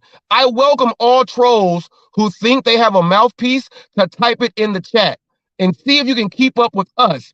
If not, just click the link, show your face, get roasted, and then go back and take a seat. I welcome all of you right now because as of right now, and Torp, I gotta say this, I don't know how loud you got your speakers on. I ain't seen too much of Lisa Surly. I know what happened. Bring that up. You brought that up before, and you brought it up in like a Torp way during the wars that we all used to have. I know where you're going. Yeah, what happened? A lot of people got the wrong idea about this Lisa. Now check this out. I know she's watching because she's like officially my stalker, and I'm not saying that loosely. I mean on the internet, thank God, not in life. But no rabbits cooking on the stove. But here's the thing. I have no idea where she came from to this day. I don't know who she is. I don't know why she does what she does. And I know that you thought a thing for a minute. You had a minute. You thought what you thought. And I thought the same thing that you do. I'm like, no, why in the hell is it Torp leaves, she leaves, he come back, she come back? Well, you're going to have to ask her that, my brother-in-law. Well, let me tell you this. That will never happen, Torp. I will never bring her up, Torp. She ain't gonna be screaming like the Exorcist got something on her, talking to me. Robert, sounding like Tammy if no Tommy, sounding like Tommy if Tommy is choking on a fucking beef rib. I don't want to hear that. I don't know what she's doing, man. And she got this meth problem, and she gives me kudos for it, dude. I don't have to do a resume. I'm not interested in that, but I would tell you this, dude. I'm scared to death of the big stuff. I have never in my life gonna try the big stuff. I just ain't. It ain't me. I get a little high once in a while. Well, yeah, a little of the bud. This is California, Michigan. I got a mix here. and you know, the weed, marijuana. And then, you know, I like my beer, but I mean, I don't know what the fuck she's doing, if she's doing anything at all, but I just let her have it. I mean, what are you gonna do? Tell her to stop? Yeah, that's gonna work. Sometimes she gets it right though, too. Sometimes she gets it right though. Like she got it right. Whoa. I critique you, Torp. So you come in here as your troll account to say I critique you, Torp, so we know who you are. I don't want to say you doing it right now. Maybe you need some tea and some honey. Dude, damn. Have you seen her eyes? Have you seen her eyes in my critiques? Dude, he got me into drugs. What the? Oh, you know what, Torp? Let me go ahead and do this because this is nuts. Torp, let me go ahead and push pause immediately can because I don't know what was written. Can you go through the comments? Go through the comments so I can catch on up, please. All right, we got quite a few. Dan the Man. Eli once thought he was an astronaut because he watched the shuttle landing twice. Just like he called himself a gig worker. Eli is like the little kid who wants to be part of something. Hey, you guys. Oh, that's J-Ram. I know those type of comments. All right, J-Ram does not have $20 to rub together. He ain't going to no court. J-Ram has some kind of kink. He wears a diaper. Say no more. Wait, you said it says J-Ram wears a diaper? All right, J-Ram, you wear a diaper. It wasn't me. It was somebody else. Keep going. Red Pool Jack, J-Ram was already on YouTube long before he was in any group with Eli. Well, Red Pool Jack, he could have been on YouTube before he met Eli, but when he met Eli, he joined his group and he was marching along with them, being one of those dudes that he calls a local because his sensitive ass is one of them right now. And he got the nerve to say that if my wife wants to drive, I'm not a man. Nigga, please. She can drive what she wants to. My grandma drove the car. My great grandma wasn't able to drive because nigga, that was not what was going on. No, she was. They didn't have all that stuff. So you're wrong on that, J-Ram. You are the real male chauvinistic pig. If a woman ever told you that you can't do a job, you might kill her. I'm not saying that as a real thing. Hypothetically speaking, you said you are so much of a violent man, you don't care what you do to people, you'll tear someone to shreds. Normally, someone that says that, they are describing a dinosaur that is going to eat one of the other ones. So since you describe yourself like that, I only have one way to look at what you do. So that's what you put out there. So don't, and it's hypothetical. I hope you don't do it. And I hope you eat your vegetables, say your prayers, and eat your vitamins. And I hope that Hulk Hogan is still not your best friend. Keep going. Not your business, writes WTF Torp, ? Yeah. You don't know how ruthless I can be. And keep talking your okay. You will find out. Already did. I will see you in Florida. Ask Eli about my follow-up game. Bet on it. Well, let me just say, I've already covered you and told you who you look like, Tammy. I can bring up a couple more people. I choose not to.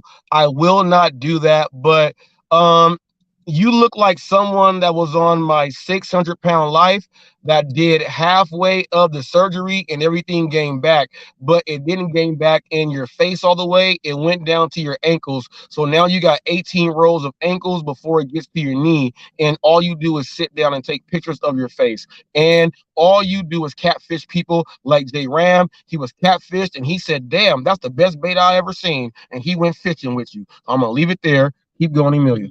Partake in any woman bashing. See, she won't even partake in that, Tammy. That's on me. My wife got respect for you. She's a woman.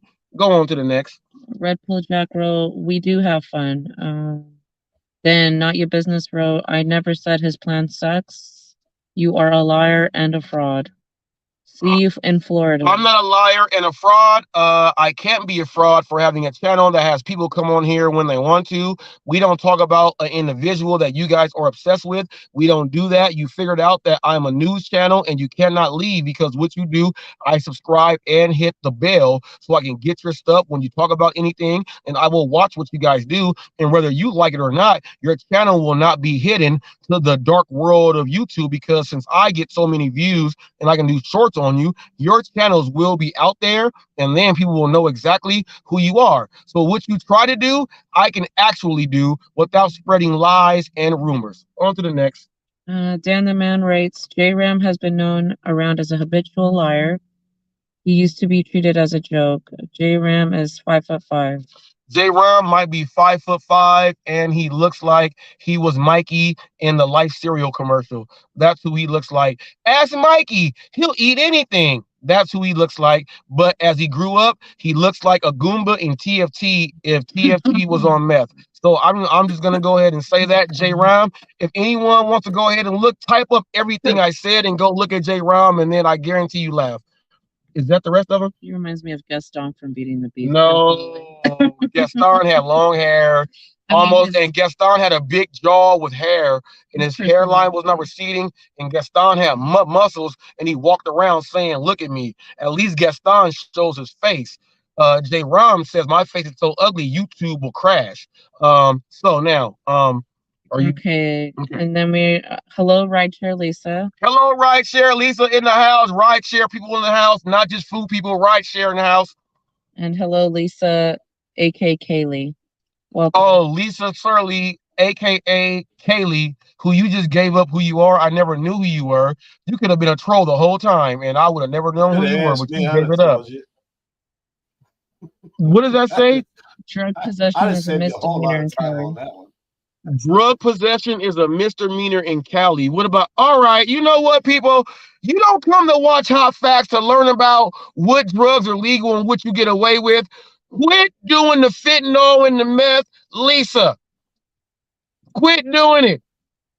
Torp is not going to be going off on you right now, so you can say, look, I'm going to do a video on Torp, and then come in here and looking like Owen Hart. We ain't trying to have none of that. I don't know that Mrs. Reese could handle Lisa being up here right now. I don't know anybody can handle that. You might, dude. I've heard her. You sure you're gonna ask her to like comment? Because she'll probably try to pop up on here. No, she can write a comment in there, because all she's gonna say is, what was it? Sound.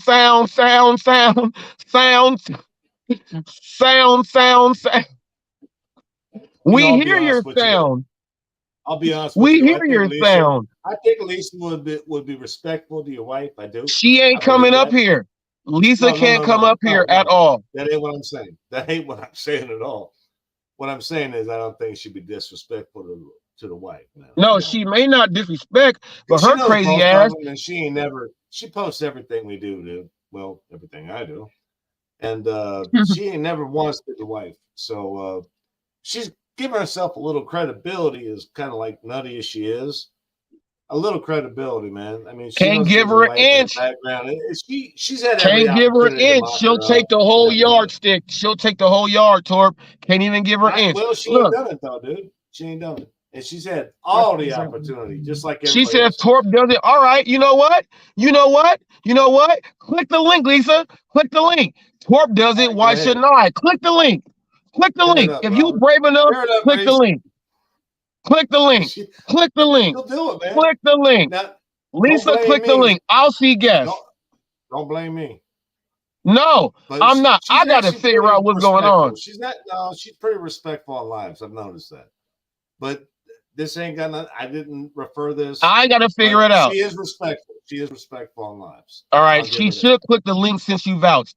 Since Torp vouched, click the link. If she screws that up, that's on her. But she is respectful on lives. She'll tell me, I'm everything wrong in the world, but she don't seem to ever have mess with a live. I don't mess with live. You guys know this across the board. You can mess it up. That'll be like a homeless guy getting 2 cheesesteak sandwiches and a soda saying, I don't want it. I could make a partner work harder and edit the video later. I don't even do that. I can come back. The link will not be clicked. The link will not be clicked, see? It won't be clicked, see? You know why? Because, she'll get up here and just start off the top. Just start screaming and going, Torp, no. Reese, you know, she's gonna start doing all that, sounding like a broken No, boss. record No, at a check this horror out, movie. boss. I don't. She don't scream anymore. She knows what's going on. I'm just saying, you know, I can't predict what you're going to do, let alone me, or your wife, or my wife, let alone Lisa. I have no idea, but I do know this. Over the last 6 months, she's been in a lot of lives with me, and much to my surprise, she was not over the top. So there's that. I don't know if that's still the case, but that's been the past. Never went over the top. We will see. Monetized. We will see how much confidence she has in herself. If she has confidence in herself, she'll click the link, but she probably won't. So, with that being said, we ain't seen no videos from Thunder. Do you think that his feelings are hurt, or does he have another group that he's doing it on? No, his feelings are hurt. Did that take too long to answer? His feelings are hurt? Yeah. I thought that too. Yes. I said, and I think he got mad when I put up him with the blue one doing that. I didn't think he realized that when he was like, Reese, I won't watch your videos, when I would tell him, go watch what I do. He always said no. So when he gets hit with what I do, he's like, well, Reese did that, and then they did that. You know why, Torp? They did that. No giggity, no clouting them. Saw my video that I put up that showed him do what he does. And that just gave more clarification about what's going on. And there you go, Thunder. You know, you said I won't go watch your stuff, Reese. I don't care. But you know, when Necro told you, when you said what's Reese doing, and Necro said, welcome to Hollywood Gig News, Necro was welcoming you in. You were like, I don't need that because he's gonna expose everything. He's really the news, and he'll come and get me how he gets everybody else.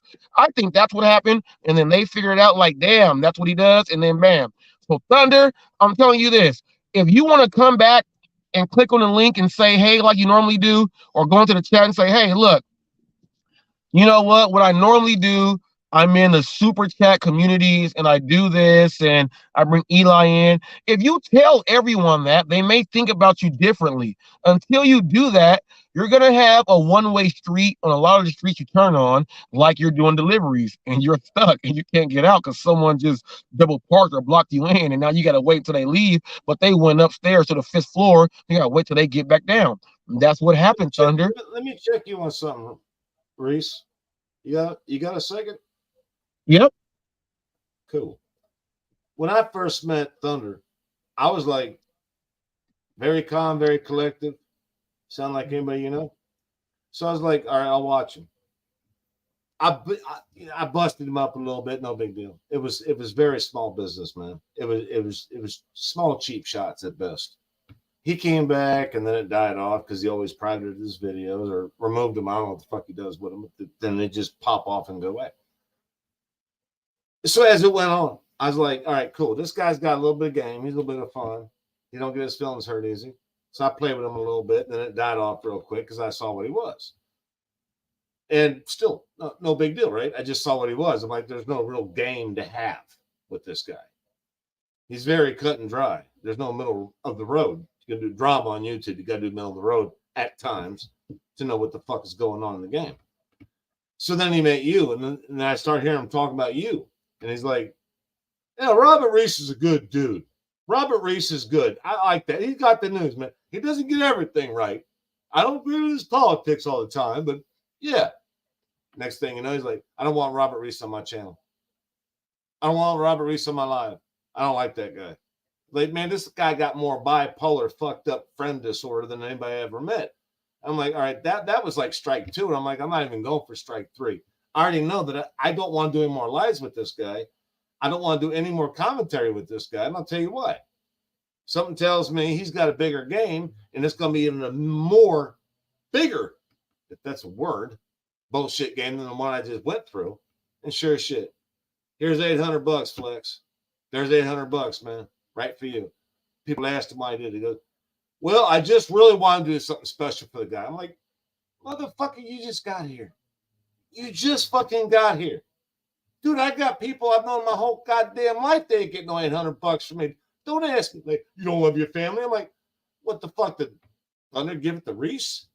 Did he split it 18 ways? All the people that make up the panel in the fucking lounge? No, he gave it to one guy. He didn't even say, hey, Flex, I trust you with this money. Do what you want with it. Make the whole community happy. I don't know these people. You do. Flex, you're the man. You know all these people. You made a lot of these people monetized. They owe you a little debt of gratitude. Flex, I trust you. Here's like almost $1,000 in that first week. Boom. Take that money, do something good with it. And I'm like, dude, did you just not make that public? You just made that shit public. You don't know the community, Thunder. You never did, and you're never gonna. When you bring in money to buy a seat in the Senate, as I call it, the YouTube monetization police, Mr. Flex, you're going to need to not fight and argue and have all these responses that everybody loves. All you got to do is pay up. Pay up. Just pay up, and you'll be good. That motherfucker watched us too goddamn long. That's what happened. He came up here and said, I know that what I can do. Because you guys have noticed something. Ever since he did that, he ain't doing it no more. And Flex ain't never once asked, what happened to Thunder? I'll tell you what happened to Thunder, Flex. You still talking to him on the phone. Y'all still getting little fucking jollies and shit on the side. That's how you got this business started. I like to think of myself in two ways, right? And really fucking off the charts, bomb ass fuck. Flex said, this guy's willing to pay me, I can make him a superstar. That never happened, though. So along that way, that journey, where Thunder paid Flex, Flex didn't get it done for him, did he? That motherfucker still sub 200 subscribers. We all know you need 1,000. What is it, 4,000 hours of watch time? Yep. Y'all ever wondered why Thunder didn't do videos? He did lives because everybody knows you get more fucking views off lives. Get them watch hours up. Thunder lost on all fucking charges. He was charged as being a good guy. He was charged as having his head together. And he was charged as having the best friends in the best community. Found not guilty on all charges. He doesn't have any of it. Not guilty. Robert Reese, you're guilty. You got all these people. And the people that hate, just prove your point. Because they wouldn't hate you unless they were watching you. That is what I'm saying right there. People, I just made sure that you just saw Torp right there. I didn't want to put him on solo screen. I just went ahead and just turn my mic off. I'm going to turn my mic and the camera off. Let you guys just watch Torp and listen to that. Now, people, I go through a whole lot and I expect it. So what I do is I go to my arsenal because I do expect it. I go to my arsenal to show you guys I have every number to back up everything that I'm saying. And when I do that, it makes a lot of people mad because whenever I tell people to just turn on your YouTube studio and show me what you're getting right now, as far as every 48 hours and 60 minutes, they never want to do it. And you know, they do it because, you know, they hate, but they hate because they like. They like because they never thought about what they could have done and someone else is doing it. That's the whole thing. And check this out. I don't care about what no one says. Am I going to stop being the news? No. Am I going to stop doing Hollywood gig news? No. Am I going to stop doing everything else that I do? No. I did a video uncovering rocks after the rain so I can look at the insects to see what's under there. Almost 3,000 views just like that and 5 subs. People, I got categories that I'm in for the things that I love. I get views and everything. And because we got 336 million people in the United States, my wife went ahead and looked that up for me on my last live. We saw how small the gig community really is, which is why I have other things I do on my channel, but I am still, because it's so small, the news channel of the gig economy. So I can do whatever I want to do and get my views and make you guys mad. And you guys say, well, no, this and that. Well, I'm showing you what it is, what it was, and what it ever will be.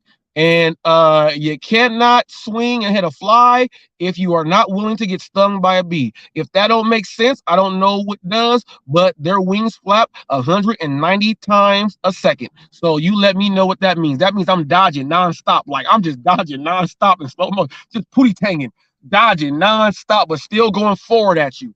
That's how slow I move in your fast-paced motion. So once you guys realize that you cannot stop super fast motion, you got to move with the flow of the ocean. When the waves come in and they show you what's going on, we let you build up a little bit, and then we bring in that tsunami to just crash you out. That's what I do. And hopefully J-Rom and all you guys over there, that red Jack Pole guy and whoever else you got, whoever else you are, show your face, which you won't. I'm going to treat you like a pirate that's walking on a peg leg wooden stand. I'm going to treat you like the guy that wants to box but has one arm. But you're not the one-arm boxer. This is not one of the greatest movies of all time. You are not that guy. You ain't going down there being a one-arm boxer. You're not blind also. You're not doing what they made the Mortal Kombat video game off of. You are none of that. And you are not Enter the Dragon, and I did not kick you in the kneecap because Chuck Norris don't know how to check kicks from Bruce Lee. What I did was finish him. Decapitation. I went ahead to just go ahead. We don't need no art. We go flood out everything. We don't need no Sodom and Gomorrah. We don't need the fire. I'm going to just put the wave out on them. And what I did was show you guys that thunder, the blue wave, help me douse your wave in the same day. So now, Tammy, if you want to swing for the fence, go ahead and swing for the fence. Swing for the fence. You will not see me in Florida with all the nice oranges and good food and everything else there that you probably closed out a couple happy hours and buffets. You probably did that yourself. And they didn't even have any more conch to eat. You ate all the conch. And you did that, and you tried to regurgitate that and feed it to your offspring. You tried to do that too. So if you don't like any of this and you ain't got no comeback, don't you ever walk up my mountain, because if you try to walk up this mountain, I'm gonna acme you. I'm gonna do the Road Runner against Wile E. Coyote, and then I'm gonna Yosemite Sam your ass with all my 6 shooters with a big long ass beard. Now I'm done. You got this, boss. You got this, boss. No worries, man. You do like I do, man. That's why I'm laughing. Only reason I'm laughing on the record, I do the same fucking thing. When I get going, I'm going. Let me ask you a question, though. No, dude, I do the same thing. You know this about me. What am I going to say? I don't? Yeah, that'd be fun. Yeah, I do. What happened to Cherry, boss? What happened now? All right, now what I am able to say, on camera, on, here, because of there are things that are off the record and things that are on. Cherry has his agendas that he is doing. We don't know what they are. I don't know what they are. Cherry just comes with his shit and does his shit. But what I do know is that he's utilizing the fact that his family has been threatened to be doxxed and everything else on how he's going to do his next play, on what he is going to do. He may not come back, but I will tell you guys this, that even though that he is not here, that you guys can see, Cherry Pick is here. Every now and then he sends me a text, or he'll call me and we'll talk for 15, 20 minutes on the phone. People, we talk about some real stuff. There are things I can't talk about and I won't, because it's off the record. Just like Torp has never been doxxed by Reese, that's never been done. I hold my truths in what I do, because my news channel would not be actual and factual if I went against those things. But I will tell you that Cherry is upset on how some of you guys are acting and how you guys are bringing in family because of his antics. Cherry, I will say this, her antics have made them go that far. But, he's facing what he's facing, and he's not gone. He's not gone. He's just not here. I'll just say that. It was only fair that I asked you that, because I keep getting asked about Brian, which I got a lot of respect for Brian. Doordash Sucks channel. A lot of respect. I don't get, and this is on the real. I don't give a fuck what he thinks about me. That man had tons of fucking game, and he never let up. He just buried his idea. in everybody's psyche. He tore it up regardless of what you believe. I'm like, damn, that guy's got game. And so I got asked about him. That's why I'm asking you about Cherry, because Cherry doesn't talk to me like he does you, even knowing that our last words were somewhat of, man, we too much the same. One of us has got to go. I'm glad it was him. No, but it was. Yeah, and I want you guys to all know. Well, Torp, I want to bring this to the table here. A lot of people, you guys say, well, how are you the news? And I would like to say this, how Torp just said, I don't talk to Cherry how Cherry talks to you. People, even though I am the news, people know that, you know, if I'm not like, look, if you want to talk to me as a regular person so that you can talk to Reese, you can do that all you want. When it comes to the other things, like, they already know. And I talk to a lot of people that you guys don't realize. You know, why do you think Pedro will text me or do things like that? And every like 4 or 5 months, he brings me on a panel to come at me and stuff like that. Because behind the scenes, people, a lot of you guys don't know that I am the news, and we have relationships that go on that, you know, I may not, you know, mess with that dude for this and that, but still might chime in and say, hey, what's up? Just checking in. What's good? Things like that. I have that with a lot of the people that you guys think hate me. I have that relationship with a lot of them, and they will never come out and say it publicly because of what they say to me publicly, because of what their persona is.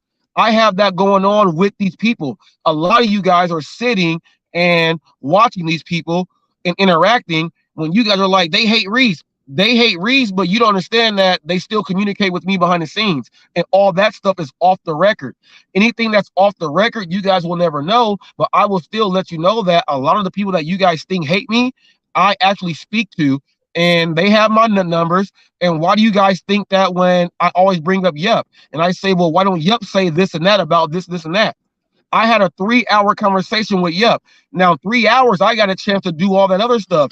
If somebody that I talk to, I maybe got 10 minutes at a time, could you imagine how many conversations that would be? I got 3 hours at one time, and he don't spill no beans. You know why? Because of off the record, I have a relationship with some of these people that you guys think that hate me, and that's what it is. Go ahead, Torp. Robert, you know what that is? That's sign language. I'm trying to interrupt without being loud.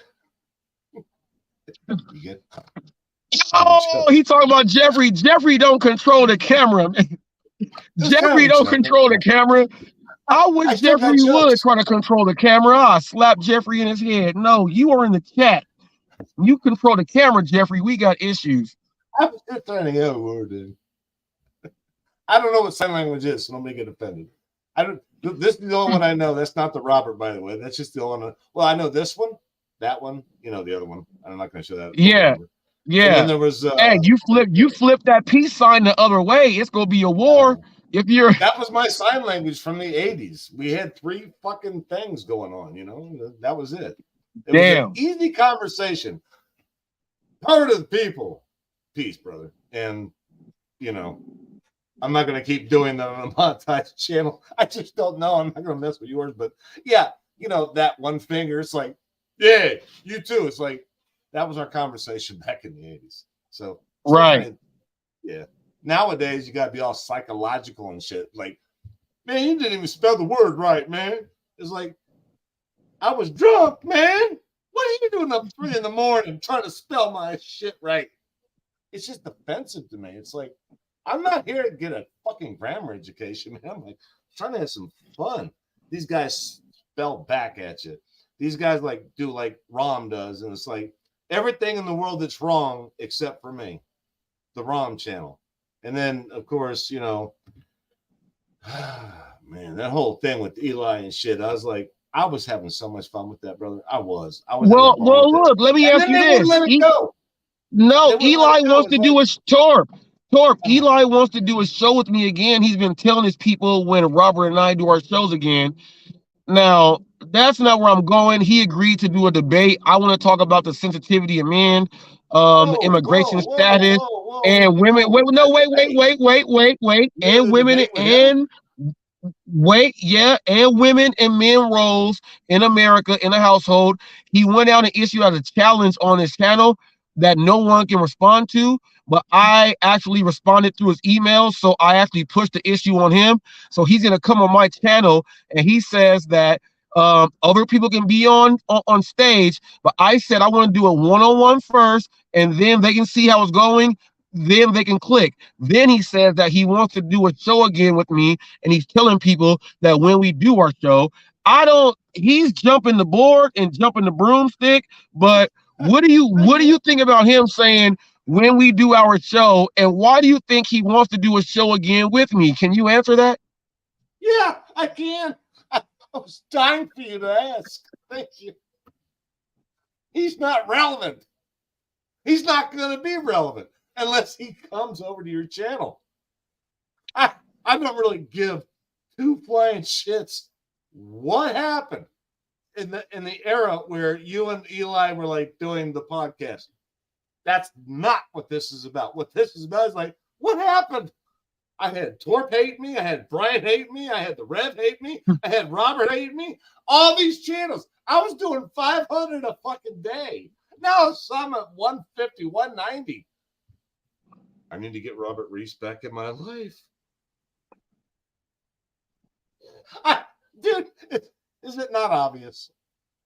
I'm sorry, but is it not?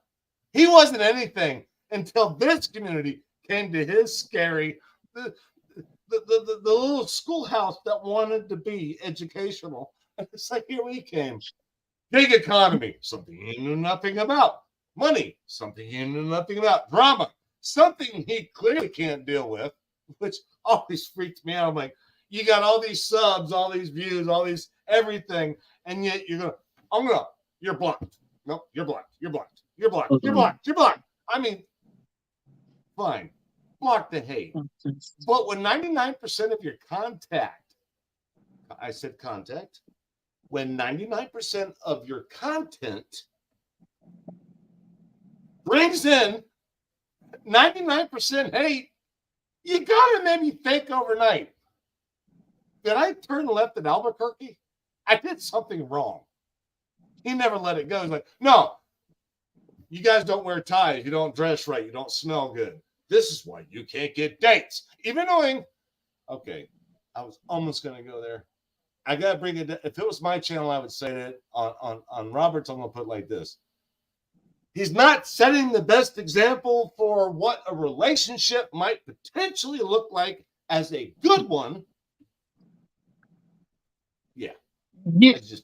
I got an issue with why he keeps telling people. Well, I got an issue why he keeps telling people that you know every single day he's talking about doctor's appointments and this and that with Don and sleeping and resting and stuff. But then he also says right after that, Don's gonna be ready for a live stream like on the weekend. And then when it comes to we're gonna have to postpone because of this, why the hell does he keep doing that? Saying that they're gonna do it, and then obviously in the relationship, if he's letting us know that she's sick, and she has said with we all saw that she had a broken leg or something else like that on top of all this stuff. We all know that she ain't gonna be able to get up and be up doing stuff. She's gotta rest, take medicine. When they say people don't drive heavy vehicles or use heavy machinery on this medication, they mean that. That means don't get on the mic, don't speak. You may slur your words and all type of other stuff. And he's still saying we're gonna still do a live show with me and Don. Try to get 3 times a month, maybe 2 at the most, but there's not one. Why does he keep putting her up there? And I know he has to be arguing about that at home because I know she hates it. I know she has to hate it. Robert, I guess I'll be the first one to tell you this. You made him relevant. I know I stated earlier that it was the whole Pedro did. Pedro did because of the stupid shit that he was doing and all the bad past that he had. But you made him relevant. You see, you did. before you go thinking what you think, let me tell you what I'm saying. You made him relevant. Doesn't matter on what level. He's no longer relevant. It's kind of like you broke up with a chick, all right? And this chick you met in a bar, you knew her for like 6 months. She wasn't bad. She was all right. Not like you're never gonna know my mom's name, but I like you. I mean, parks, rides, take the top down, go for a ride. Let's just go hang out and some other stuff. I think that's where it was. But I don't think Eli knows how to let go. Eli cannot let go of what he thought was going to be a prosperous channel with his wife, Dawn, the girlfriend, Dawn. And they both discussed it. It's like, you know what? No matter how bad this looks, we get in the bank. We might be hitting 1,000 views a video. We might be getting 50,000 subs by 24. This shit didn't happen. It got worse. Robert, this is on the record, as you both know, you and your wife. That's why I said you both. You guys know this. This shit never goes away. Everything that we say and do, that's forever. I could delete this. You could delete this. Somebody's already got records going back up. Doesn't matter. Yep. Poor Eli. Someone like me. He had a great fucking story. He had a great fucking message, and he completely destroyed it on his own. If you're going to be a coach, you don't need somebody else. If you're going to be like this great mentor of anything in life, you don't need somebody else to tell you how to do it. You're supposed to be the coach. Eli only proved one thing. Only thing he could do was tell everybody else how fucking wrong they were. A coach doesn't do that. A coach says, you know what? We all make mistakes. And starts there, and then it goes. And then there's a long conversation for many, many months to come. Eli just automatically assumes everybody's bad. If they don't agree with him, and if they don't agree with the logic of his politics or his haircut, and it's not just that he's a bad coach, in my opinion. He's just a bad human being. But what about all right, what is it about my channel that he saw that he says I got to go back to Hot Facts to try You're relevant. He's not. And you were the last one that made him relevant. You were. Well, I tried to bring topics to, bring out his awkward side so people can, so that they can get, I tried to do all that. The numbers were actually pretty well. The numbers were pretty well, it's there. So Eli, if you are watching this, I ultimately have this with you. How you say you can't trust anyone, I don't know if I can trust you to do anything that has to do with seeing it all the way through, simply because you already quit. So since you already quit, I cannot take that out. I already think you're going to quit again. So it can't be like that. And then on top of that, I told you have to make the apology because you got mad at my show when it wasn't even me and your show about what happened. And you blamed us for stuff that you were mad about, but you called your own girlfriend a drunk every single day after that, and nobody else did. It wasn't nobody else. I still need that apology, but I still don't trust you. You already quit. How you say, Eli, yourself, you try to give these coaching things, and you say if someone quits, you already know who they are. You don't have to go ahead and do this and that. But if you want to give them another chance, just ask them and see if they'll go ahead and buy by these. And if not, then go ahead and let them go. So that's what I'm doing to you. I already know you will quit because you have already done that before. I'm putting you in that situation of the people that you talk about. You now have to give the apology and everything else to see if it can go on forward for what it is. So this is part of what your coaching is. And if you really think that, you will respond to it in that way. And don't tell people that when we do our shows. I told you, your debate show that you issued out, I went ahead and did that because that's what I want to do. You said you want to do it with someone that has their own show, a following that use their own name. I said, well, I fit all those. I fit everything else there. I was the first one to email you when and I took the screen recording and screenshot that I have it. I did all that other stuff. I have it there. You responded by saying that when we do, you said we'll do the debate, but it's after Don gets better. But I want to get that done ASAP. You can use your phone. Northern California, your power is back on. Wait. Your power is back on. We can do it whenever. You hear those sirens there? Don't run away. come this way. Come this way. Don't run away because you hear that. There ain't no fire here. Come on, let's get that done first. Let's go over sensitive male issues, immigration status in the United States, and men and women roles in the United States in the household, being married or engaged. Those are the three things that I want to discuss and debate on. And if that don't happen, nothing else will. So let's go ahead and get that right. Robert.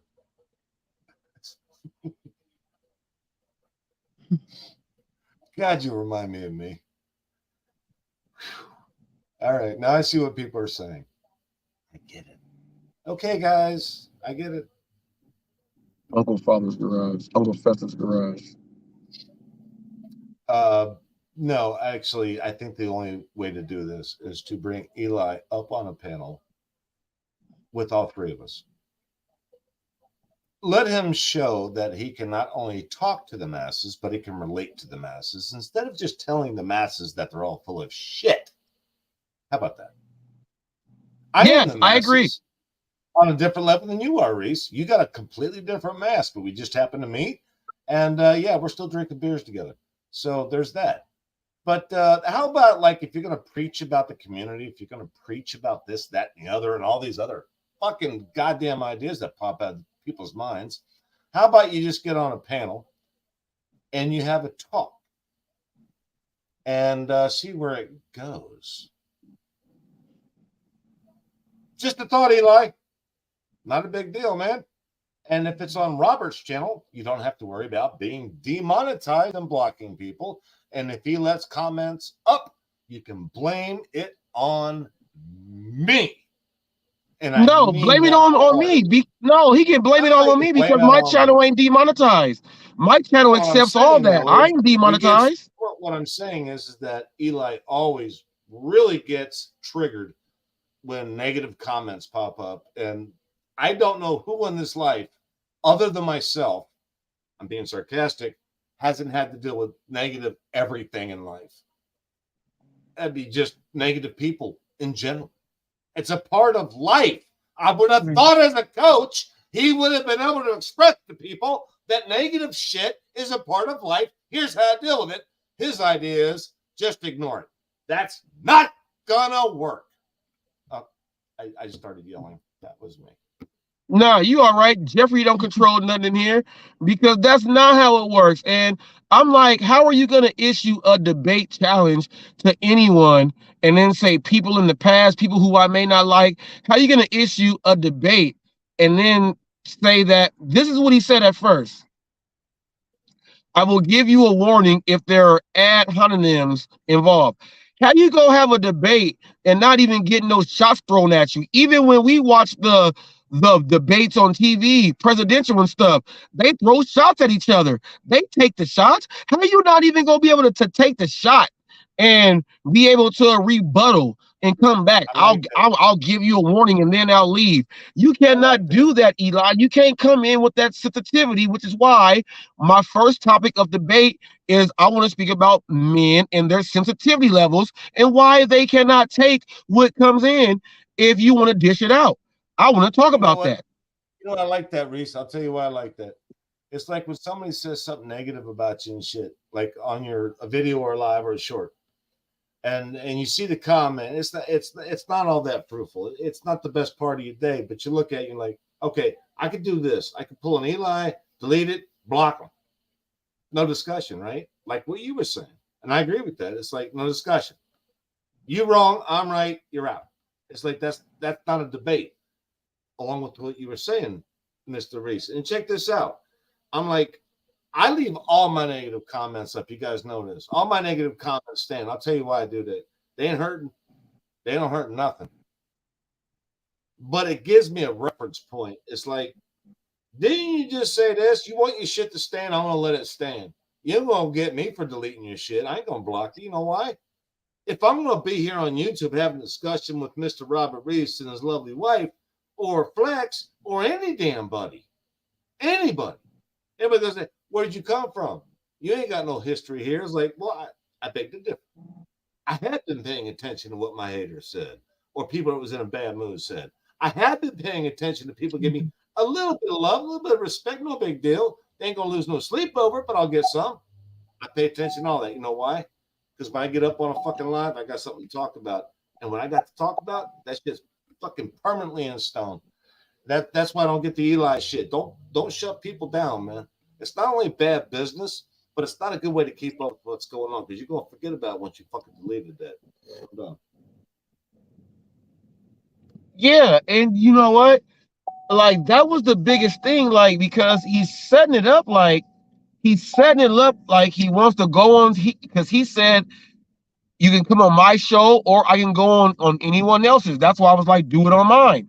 Fuck that, going on yours. No. My comment section and chat section is I value them for who they are. I got people out there tailgating. They don't even step foot inside the arena. What they want to do is barbecue and eat on the outside and keep all outsiders away. If you come in with the action, they want them to go ahead and come inside. Come on into my area.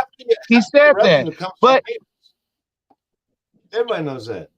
Half the revenue comes from haters. The only way they can comment. Yeah, but he sends it out there like he's gonna quit. They watch it. You get paid when they do that. Everybody gets paid monetized when the hater comes up. The more he talks, the more he blows his mouth off, the more he dislikes. Yeah, the more channels he makes when you block it. It's like a fucking vicious storm of nonsense, but it is what it is. You get paid from haters. Yeah, but he's setting it up like he's setting it up like he's already gonna quit. You know, he's gonna say he's gonna go on yours to say that he went on there just to quit. That's what I think he's doing. Which one, Cherry or I'm gonna park right here. Eli. Yeah, Eli. This order, by the way, people, $15 for 3 miles is what this order is. Cherry took his no. Eli down, is so the one. He's looking to lose. He figures he's all right, but Eli's a different animal. You're right about that. He knows he's losing, and he needs you, man. It's clear as a bell. You want my opinion? There it is. But look, why choose me over Pedro, who obviously has this thing with him? No, Pedro won't have him.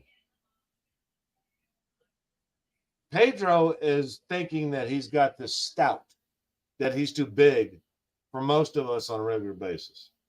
Hey, man, he's commented on mine like he has yours. I've been in his live. You've been in his live, back and forth.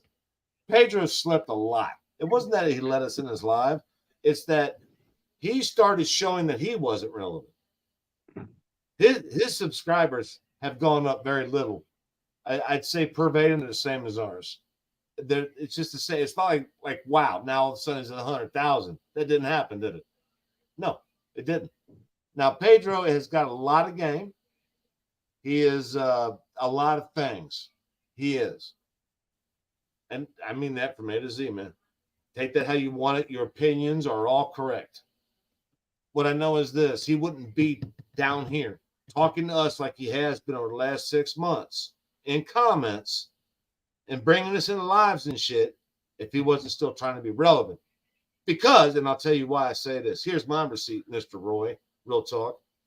If you go back 14 months, he never talked to any of us.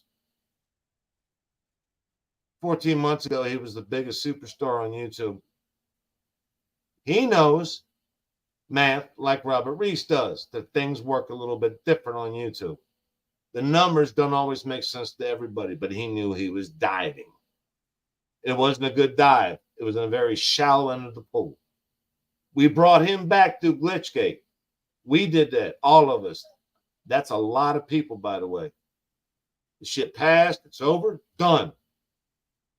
Those of us that were in it know it. We'll never forget it. We're not going to bring it up as a new content. Though we were there. We know. That was Pedro's biggest day. It was. Him and Sin City Deliveries. That was their biggest day. The problem is it backfired when it was done. Now he's using the very people that pointed out his weaknesses and trying to make himself relevant again by using us, because now he's doing sports, and that's a massive fail. Sorry, but I can count two. A man with 60,000 subs doing a joint venture with another guy and getting 200 fucking views per live, which is unheard ofly bad. I could find a brand new person suggest them to Robert Reese, and that motherfucker would have 1,500 fucking views on that live with no subs, and they couldn't even pull that off. So yeah, I don't blame. He fucked up. Pedro fucked up. Sensei Deliveries fucked up. We pointed it out. Now they're paying the price. And that's what Thunder did. Thunder paid the price. He came on too hard, too fast, made it too obvious. He should have just chilled and did it slow and easy. And these guys just don't know what slow and easy is, man. They got to have it all now. They got to be the boss now. Everything now. Well, Torp, because of that, we're going to make this pause right now, people, for station identification. What's up, guys? You're watching HotFacts with my dad, Robert Reese. Facts with Robert Reese. Yo, what's good, everybody? Man, I'm with Hot Facts, man, with my boy Robert Reed, man. It's past the dark, man. Y'all stay tuned, man. Get them facts. You're watching Hot Facts with Robert Reese. You're watching Hot Facts with Robert Reese. You are watching Hot Facts with Robert Reese. You're watching Hot Facts with Robert Reese. What's up, y'all? We watching Hot Facts with Robert Reese.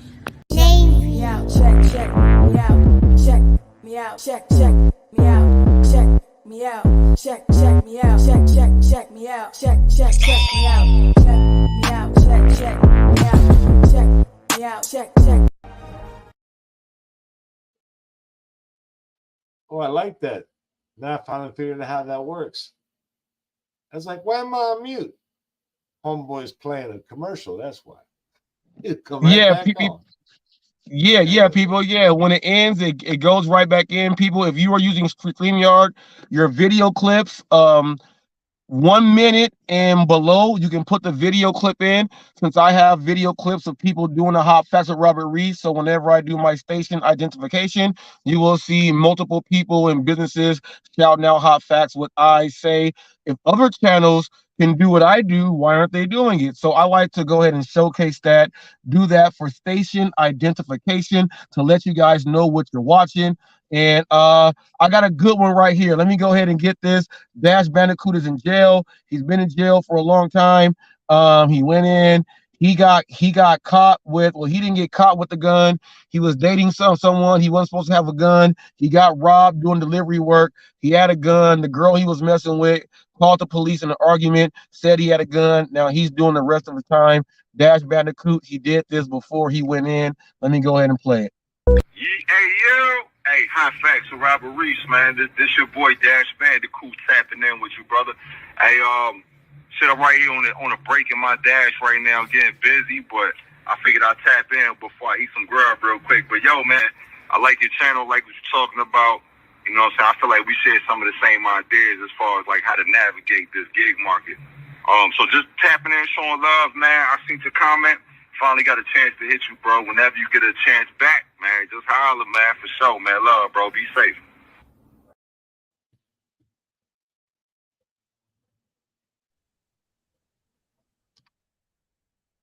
All right, people, that's Dash Bandicoot. He did that before he got locked up. He did that. He's out there where Nova Hustles is in the DC, Virginia area. Back then, like a year and a half ago, almost 2 years ago, he was going out there having lunch with the guy, and they were pulling in 300 a day, doing the gig work, put it in, and he was my scout over there in that area. But that happened, so I lost one of my sources on how the markets are over on that side. I wish to have Dash Bandicoot back, but he's locked up. But that was one of my sources for that side of the United States, who was actually having lunch and things with Nova Hustles, Nova Dasher, and Nova Dasher didn't even know that's how I was getting my information about his market, because the guy in his market was talking to me all the time, and that's how I was getting the info over there. So people, I'm telling you guys, I'm the news, and it is what it is. So Dash Bandicoot. Check it. So I like to bring out certain torp. I like to bring out certain things, you know what I mean? Like, I like to bring out certain things. Like, I'm not the news for no reason. I got people all over the place in certain areas, you know what I mean, that they know what I'm about. And they all know that if it don't appear on Hot Facts, If he ain't talking about it, it might not be real, because we guarantee he go fact check you, and he's going in. So call me the TMZ and everything else. It's hot facts, baby. Well, we had a little bit of fun here tonight. That's a fact. Oh yeah, we having some fun. And people, you guys never thought you would see hot facts and torp like actually on a live for this long of a time. You guys thought that there was gonna be some like WWF Royal Rumble. What does Charles Barkley tell Shaq? Is gonna be some furniture moving. And torp, let me tell you this. Let me explain to you what barbecue chicken is. Can I explain that to you now? Do you want to know what it is? By all means. Okay. All right. All right. Let me tell you what barbecue chicken is. So in basketball and in sports, if we consider people lunch meat, we consider people, you are food. When you are barbecue chicken, it is all day feast. We are gonna go ahead and destroy you and get down with the get down. Shaquille O'Neal is he came up with barbecue chicken on how he dominates the big guys in the post in the NBA. If Shaq says you are barbecue chicken, you are not a good NBA defender as a big guy. You are barbecue chicken, and that big guy is gonna come and eat you up, eat all your ribs up, eat everything up, and he's gonna munch on you. Nine Bark.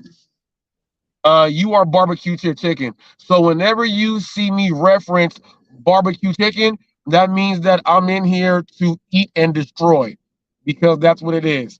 So that's what the barbecue chicken is. You dick. Yeah, that's what barbecue chicken is. So there's a lot of people, whenever I say it, they laugh. Whenever you would say, like, what is barbecue chicken? They would laugh because they know what it means, but you don't. So yeah, that's why I let it go for so long. But that's what barbecue chicken means. Why don't you just say it? I got played. So I didn't know what it was. Yeah, that's what barbecue chicken is. So if you see me in any chat or if you see me in a live and someone is like talking trash, and I just tell him barbecue chicken, he has to know I'm about to get in his ass. He has to. No, you wasn't happy with me there for like the last 4 months. No. You say what? You wasn't happy with me for the last 4 months. Hey, barbecue chicken. But look, I will go into your chats.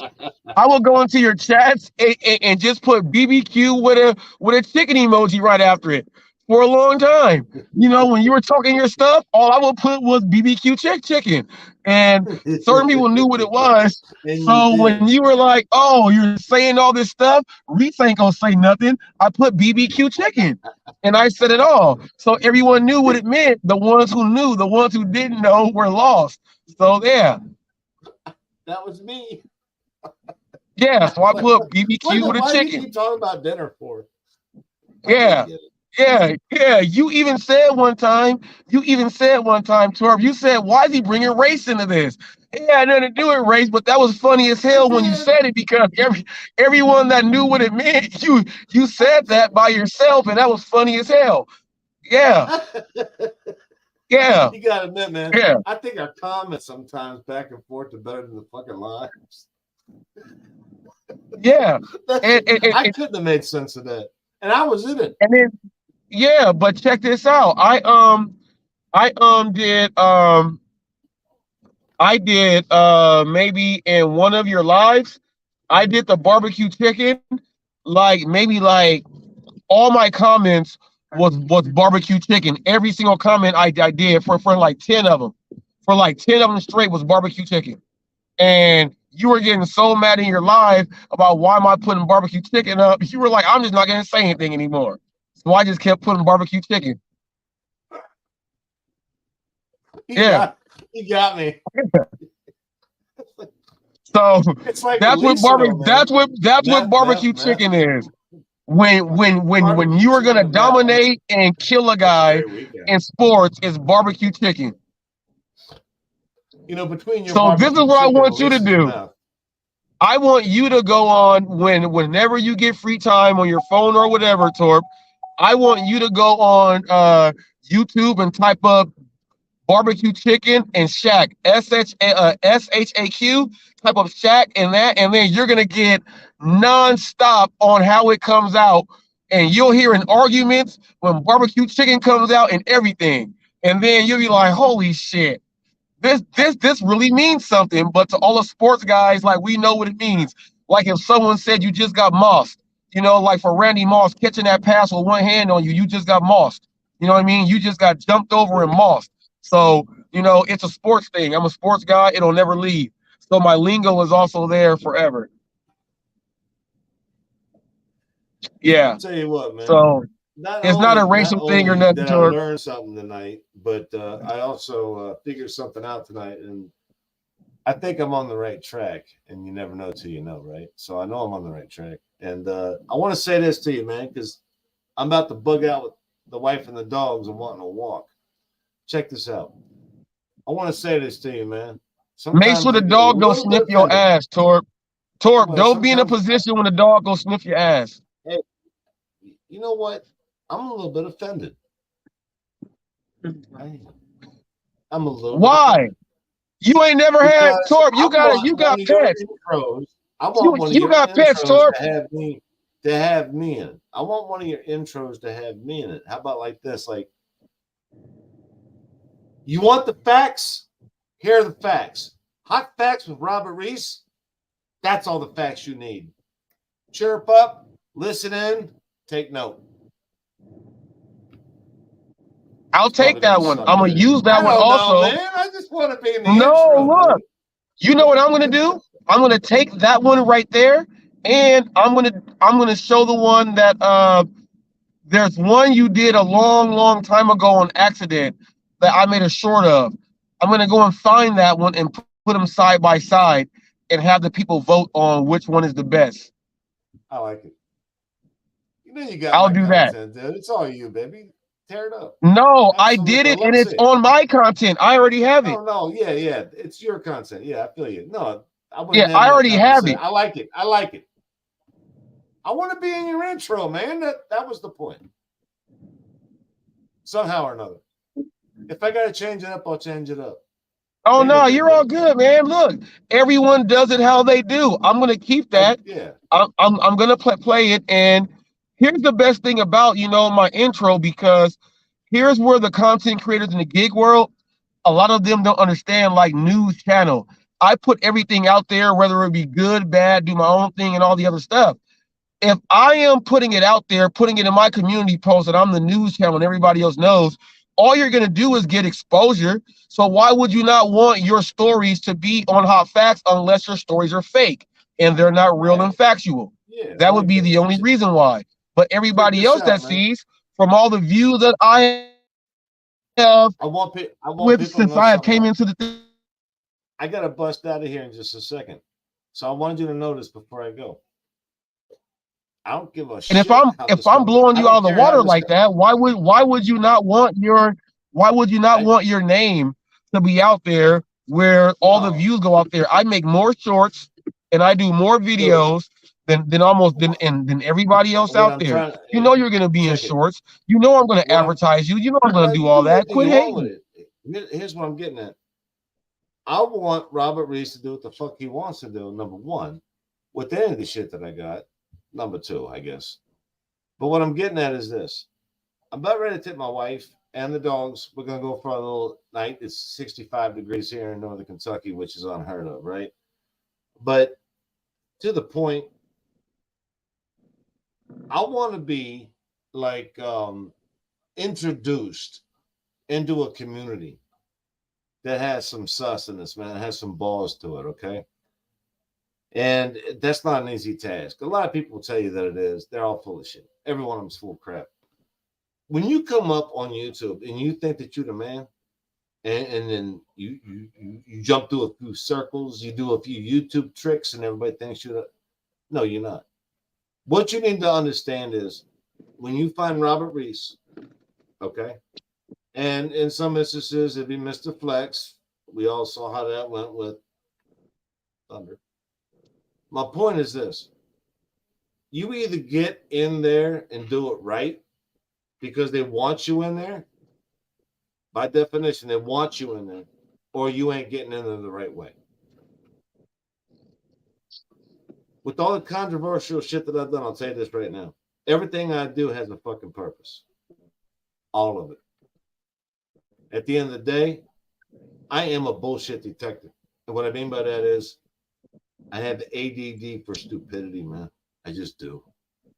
And that doesn't mean I'm the smartest guy on the planet. What I'm saying is when I see something that needs to be pointed out, I can't help but to point it out.